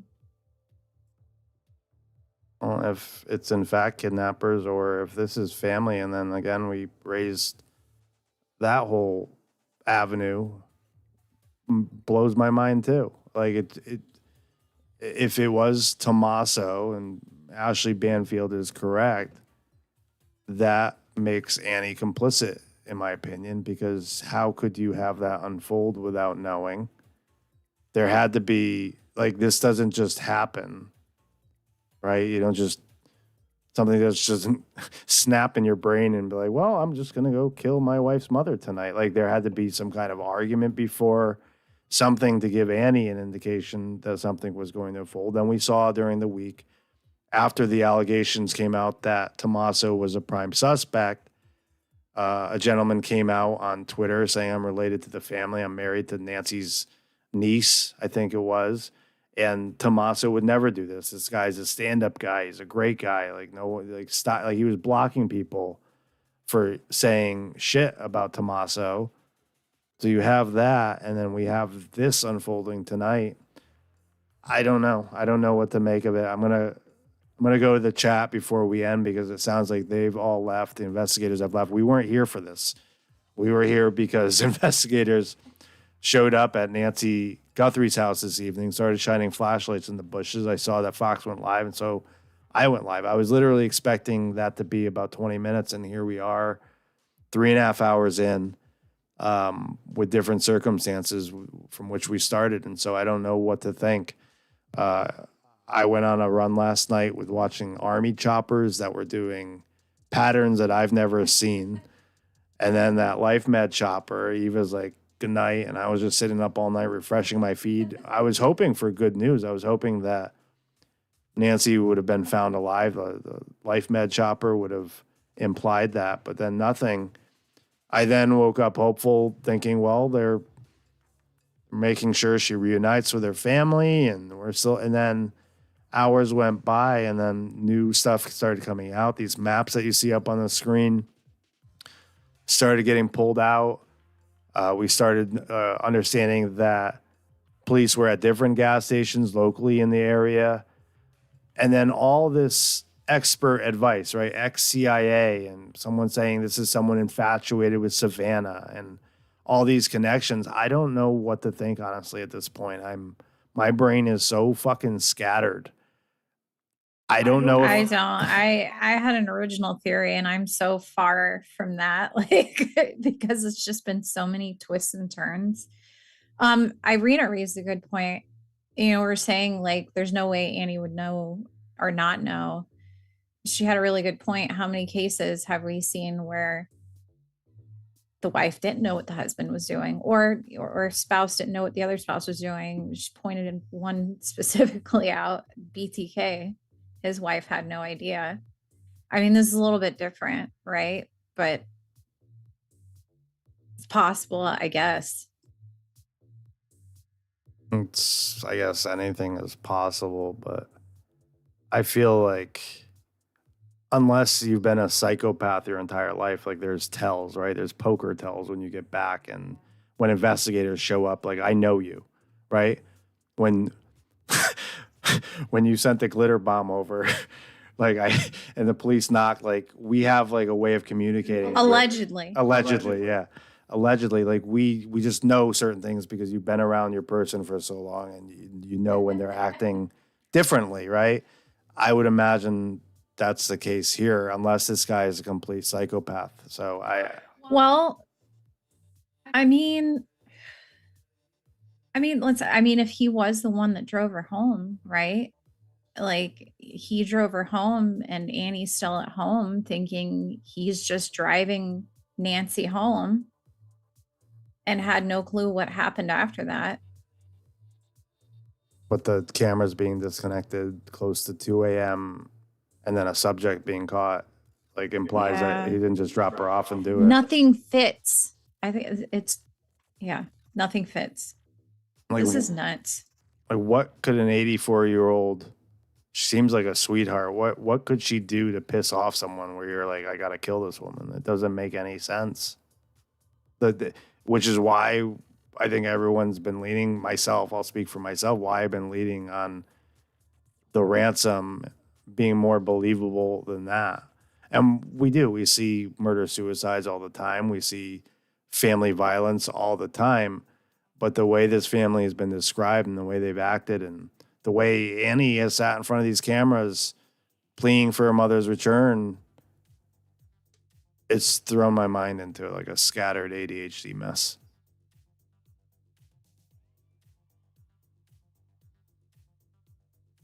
I'm going to check if there's any more updates. It's almost 1 a.m. So I think if all the vehicles have left the premise We're about wrapped up here. We'll take a couple more questions. When was the Yeah, last? we thought that earlier too. Love Energy asks, when was the last time anyone had seen Tommaso with Annie this week? We saw that earlier this week. I think Tuesday-ish when Ashley Banfield reported that he was a prime suspect. There was photos of Tommaso and Annie driving in a vehicle, likely from Monday or Tuesday of this week. That's the last time that I saw them together. Try next chapter, unless he has other people involved with set in motion. That's another angle. That's a good point, is that if Tommaso had connections to other people and outsources, if you will, to someone else, a friend, someone he knew. That's a good point. Time to watch the helicopter circling. Yes, DA, that's exactly what I'm about to do after we end this stream. I'm going to skip right by Irina because all her chats are hidden. I can't see her. She says, that's a joke, Irina. Irina says maybe Wednesday, possibly. I think she's talking about the last time Tommaso and Annie were seen together. Saying Wednesday, maybe a day, I think, if I understand that. Bosun says somebody knew the house and the surroundings.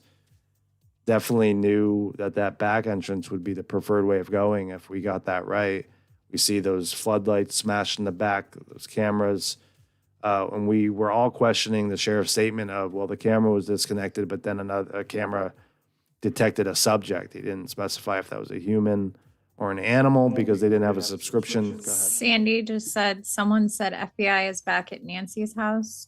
Can anybody confirm that? Or where did you see it, Nancy? Or Sandy, I'm sorry. I'll wait for a response on that. Sandy, we know that law enforcement was at Nancy's house before Pima County showed up at Annie's. I want to make sure that we have clarity. But it was Pima County that showed up this evening. I'm sorry, not the FBI. It was Pima County that showed up tonight at Nancy's house, shining their lights in the bush, and then Pima County showing up at Annie's house. If you see, FBI was not at Nancy's earlier. That was Pima County Sheriff Annie. I'm sorry if I confused you. It's been a wild week, but that was Pima County Sheriff that showed up in front of the house earlier. But prior to that, you're right. I think it was FBI. Brian N. reported that Brian N. was at Nancy's house earlier in the afternoon. We're forgetting that piece too because so much has happened today. But Brian N. reported earlier that FBI was at Nancy's house. Fast forward to this evening, we see Pima County there shining lights in the bush. Don't know what that's about. And then fast forward an hour, and we see Pima County sheriffs over at Annie and Tommaso's house. So have they checked the neighbors' houses as well? We saw them, FBI, perusing through the backyard of Nancy's house. They went door to door and Canvassing. Yeah, I think both neighborhoods. And they didn't go inside the house and search, but they were canvassing the neighborhood looking for a Ring camera. One of the neighbors I saw in a news article today saying, look, even if we have cameras, they're not going to do any good. Most of the houses are laid back from the road, farther back from the road, and it's pitch dark there. Those two combinations wouldn't allow for any other surveillance to come forward, I think, is what the neighbor said. So.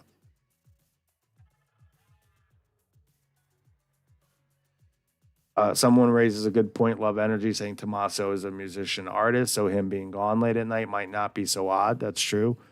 I don't think Annie knew right away, but maybe started to figure it out as the week went on. Barbara saying they were there tonight for trespassing reporters that weren't actually trespassing. We sort of said the same early on when we saw them there. I don't know why they'd be shining lights at the bushes, aside from seeing if perhaps someone had walked on them, but I don't know. Love Energy says, I think there's more than one person involved in this. They have used, we saw canines going onto Nancy's property, but again, that was later in the week, which didn't make a whole lot of sense either, why it took so long for them to get out there. So, and then last night, it's like they missed two whole cameras completely in the back there. So we saw them collect the two cameras. They also collected the smashed floodlights last night. And then again, fast forward to tonight and just a whole lot of fuckery, mind fuckery.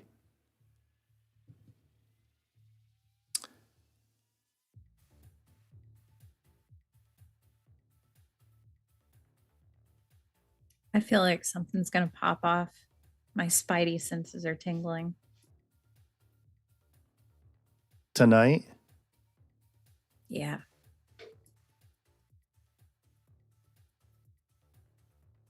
how much more can pop off? Like everything has popped off today from the get-go. The new maps that you see on the screen, 2 visits to Nancy's house, one may be trespassing, the other unknown why FBI was there, and now Pima County Sheriff's at this house. And again, it's interesting the FBI wasn't there with Pima County. It seemed to be Pima County Sheriff's only. Andrew saying suspected the brother-in-law and sister from the get-go. The dude looked off. Bad vibes. I don't really get into the whole he looks like he could be guilty. I get that. I get some people do that, but I really need a motive. Like it's the motive that gets me going. Like why? And perhaps inheritance. But then even I were talking about that. Like you have a rich sister. Like the woman is already 84 years old. Doesn't have much longer to go. I hate to say that, but it's just the facts as they are. 84 years old, don't have a long way to go, and you have a rich sister. So if there is an inheritance coming, why risk it all, right? And, okay, sis, you make $9 million a year. Could we hold some money? I mean, it's also like Annie and Tommaso look like they do well for themselves. You know, I mean, look, we don't know, but I mean, it seems like they do well enough. Like their house seems nice, the area seems nice. Nothing really quite fits with any of this, right? Like that's the thing. None of the dots really connect all the way, no matter what angle you look at it from. Yeah, they look like, I mean, on the surface, right? Nice home. We saw photos of them with kids and Tommaso with Nancy Guthrie at, it seemed like Christmas time. But their jobs don't add up to the house, right? Like she's like making jewelry and selling books that no one has ever heard of. And he's out there freaking God knows how old doing band shit. That doesn't pay a lot. Teacher position doesn't pay a lot. So the lifestyle versus their careers doesn't add up. So it could be said that maybe they were having some financial struggles. But again, I mean, everything that's been described by this family, including sitting down together and making pleas to these alleged abductors, seems like they're tight knit. If you're running into money issues, I would assume they could reach out to Savannah and say, hey, we know there's an inheritance coming and we're struggling. And until then, could we borrow some money and you could take it out of the inheritance? That would seem like a logical move. Maybe I'm missing something, but.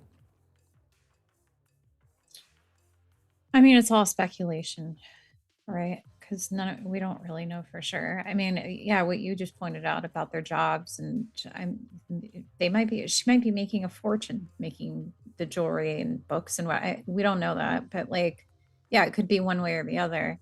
I don't know.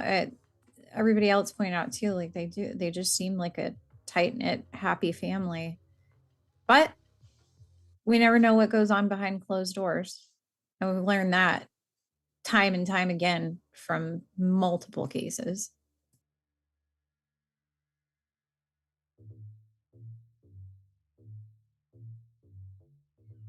Pate says Savannah isn't a sugar sister, though. Never heard that term. That made me laugh. Yeah, she doesn't seem like a sugar sister. LL says, didn't they sell a house recently and buy this one? Not sure. And I'm not sure. I think it was last year. The house that Annie and Tommaso live in, it was bought, I think, early last year. Don't quote me on that. Ava, I don't have a clue that there's an inheritance. I'm just trying to think of a motive, something to wrap my mind and rationalize why anyone that from the surface look happy, they look close, they look like a happy little family, why anyone would feel the need to kill an 84-year-old woman, and not just any 84-year-old woman, right? It's not the mother of your spouse. Like, I'm trying to figure out, and inheritance is the only thing I can come up with. Like, people are saying in the chat, love and money are usually main motives, right? You either walk in on your spouse cheating on you and it's rage and active impulse and kill them, or typically these crimes you follow the money, and that's where my mind is going. It doesn't mean there is an inheritance. I'm just trying to wrap my mind around a motive here. Yeah, but here's the other thing too. Here's for me where, regardless of the motive, because I see a lot, like even this one right here, Annie and Tommaso may be resentful about being mom's care manager and house overseer while everyone else are out living their dreams. Because it seems like Annie and Tommaso live the closest to her, like they're like the primary helpers for the mom, right? All of that, great motives, but here's what doesn't make sense to me. You know that your sister is a national news anchor, right? You have to know that, like, you stage this as a kidnapping for ransom, that it's going to be front page, top story in the news, like it has been, right? Like, you have to know that not only that, but the sister, who is a national news anchor, we found this out today. The first person that Savannah Guthrie called was Senator Mark Kelly. Like, your sister knows people in high places too. Like, this is going to get looked at from every angle. Why would these two people think they're so smart that they would be able to stage this and pull it off without getting caught, as being that they're simple people living a simple life? That doesn't make sense to me. I mean, they could be, we've talked about this area where they live. It looks depressing to me. Maybe they're resentful living in the area, needing to be close. And then if I heard these coyotes like that every night, I'd want to get the fuck out of Dodge. And maybe this was the way to get out of Dodge. Figure, hey, she's gone. We can move to a state where there's no coyotes screaming like that in the backyard every night. That's a joke, but I don't know. I have no more thoughts into why someone would do this at this hour. I really don't. It doesn't make any sense. Everything that was described by those around them seems like things were okay. Even leading up to this, her taking an Uber over there. She wasn't forced to go over there.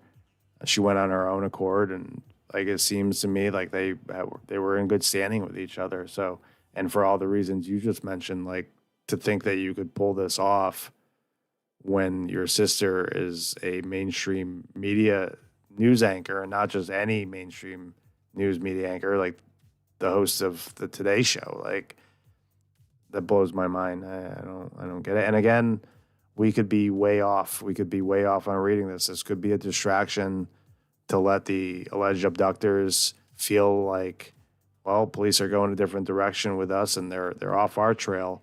And there could be something happening simultaneous to this that we just haven't a clue about. So I don't know. We'll go to a couple more questions in the chat, and then unless something pops off, or I don't think anything. I just want you guys to know he's saying this right now. He's acting like he's tired. Sounds all sleepy. The second the stream ends, I know what's going to happen. I just feel it in my bones. Somebody's going to tweet. Something's going to happen. He's going to be on his phone until 3:00 in the morning again over this. I'm not able to sleep. Like, I'm tired of talking about it because there's nothing new, right? There's nothing developing. And I'm not one of those YouTube streamers that's just going to sit here talking to you guys. I enjoy it, especially if there's like good conversation and good ideas, but all the ideas are gone at this point. I don't have any more ideas about this case at this hour. So I want to go look at choppers flying. I want to, I'm not going to be able to sleep until Nancy is either home or there's resolution to this case, or some kind of explanation as to why law enforcement was here. I'm curious to know what this does to the ransom. Like, we know that Monday was the deadline. If that is in fact true, and the family seemed ready and willing to pay these abductors, and like, is Pima County sheriffs communicating with the family at this point? Like, I presume they're seeing this on social media this evening and know about it. So how does that change them paying this? Does it change it at all? Is this a distraction? Not a fucking clue. I don't know. So yeah, I am going to freaking disconnect. I am going to eat some freaking pie. That pie is going to energize me. And then I'm going to be digging into this till 3 or 4 a.m. And I'm going to be in Discord bothering people and bothering Irina. She's like, God damn it, don't you guys know there's military choppers all over? And it doesn't matter. I'm still going to go look, and I'm going to browse, and I'm going to look for flights taken off, whether they're police choppers or army choppers, because I don't know what to think of this anymore. And I don't have any answers. And when I don't have answers, my brain just keeps freaking spinning. Has anyone checked flight radar in a while? Don't do that to me before Do I we have pie. do we have helicopters up? Earlier, we freaking were in Discord. Now, aside, like, I've been the flight radar guy forever, and I just annoy everyone in flight, like with flight data. I'm like, guys, this just took off from Florida, and this pattern doesn't make any sense, because I'm always looking at it. So when I see abnormal patterns, everyone in Discord hears about it. Now we have somebody in Discord who's probably more infatuated with flight radar than me. So they're showing aircraft taking off. So earlier today, Irina, she's like, I heard a big boom, like a giant boom, and her husband, everyone on next door, they heard the same sonic boom. And then the person that's infatuated now with flight radar is telling me that there's a jet above. So I'm looking in Florida, right, where Irina is and where she heard the boom. I'm looking for jets. I'm trying to figure it out. Turns out the jet this person is infatuated with is over in Tucson. It's not even associated with Florida. I'm looking all over the wrong place for wrong aircrafts. I have no idea what's going on. I can't do this anymore, Eva. They need to find Nancy. That's like the most boomer thing that you do. He really does, just for no reason in particular, constantly check flight radar. Like, just for fun, just for no reason at all. You just like watching the flights. Well, I follow a lot of true crime. So like on mass shootings and stuff like that, you usually get a heads up when something is occurring, even before police scanner, by choppers and aircraft activity. Sometimes we also have a fucking conflict with Iran and like everyone else in the world. So I've been a little fucking nervous and anxious about that. So yeah, I've been like looking at the Middle East. I know. Those are all good reasons, but you also just do it just like out of boredom sometimes. I'm a Like boomer. it's like a weird form of bird watching. No, it's in combination now with my bird watching. First thing I do when I wake up is check my birds and check flight radar. And the scanner. Sometimes we'll have the scanner going, the birds will be in the bird feeder, and you're checking flight radar. The way you said it, it just sounds depressing. It's my life now. But there's pie. It's pie, yeah. I got my birds, got my flight scanner, I got my police scanner. Got Brian Etten at least giving us good updates. And we're going to go to bed with a lot of questions and no answers tonight. I know that. I got an adrenaline rush from this tonight. I don't know if I'll be able to sleep. I am ready for this to be over. It really is. It's a freaking roller coaster ride. I came in earlier when you asked me something and I was like, I don't care anymore. I don't care if they find her. Like, I was just, my brain is so like, I couldn't. I met with my sponsor today, and while I was sitting in the meeting yesterday, I'm just sitting there, just refreshing my phone, just refreshing over and over again. Like, it's killing me. Ava, I saw that rumor earlier that F-22s were pulled from Super Bowl to be available for assignment. I didn't know if it was true because I was so engrossed in this case. So I appreciate you reminding me. I don't know if that's really the case or if it was sourced from somewhere or if it's just social media speculation, but certainly interesting if it's true. Irina says he almost drove to Arizona. We had a serious conversation about that. And he was like, just drive. I'm like, no, this is one of those that I can't drive. Like I have no problem driving to Connecticut or like anywhere in New England. I know the path, right? It's just a straight shot up 95. And I'm like, you don't understand, like Arizona, it's different. There's mountains and stuff. And like, I don't want to, she's like, looked it up on Google Maps. And it's like, what was it? Like, it was more than a day. So it was like 30-hour drive. 1 day and 3 hours. Yeah. It was like, yeah, there's no way I'm driving freaking. After hearing all the coyotes out there tonight, I retract that. Absolutely not. Like, I'm not sending you out there to be eaten by coyotes. I'm pretty logical about like expenses. So like I did the math. I'm like, by the time I get there and drive there, gas there and gas back, like I'm well over what a flight would, so I started looking up flights last night. I considered it, and then I talked to Irina, and it's like already a week past, and I really expect this case to come to some sort of resolution, if you will. I don't know. I'd certainly love to be there if Nancy came back alive and ransom was paid and there was a happy ending to this. I don't want to be a part of this if there's a bad ending, I guess. But we'll save the trip for another case, I think. And I also I'm not a streamer like that, man. Like there's no way you'll ever catch me just sitting there at the house all day streaming, waiting for, like, I need to go investigate. I need to go talk to people. I need to put the Ray-Bans on and figure it out myself because police aren't figuring it out in a timely enough manner, or I have questions. I have my own questions. Like I just wouldn't be happy sitting there streaming or waiting in front of Nancy or Annie's house. So perhaps for the next case. We need something to happen in Florida.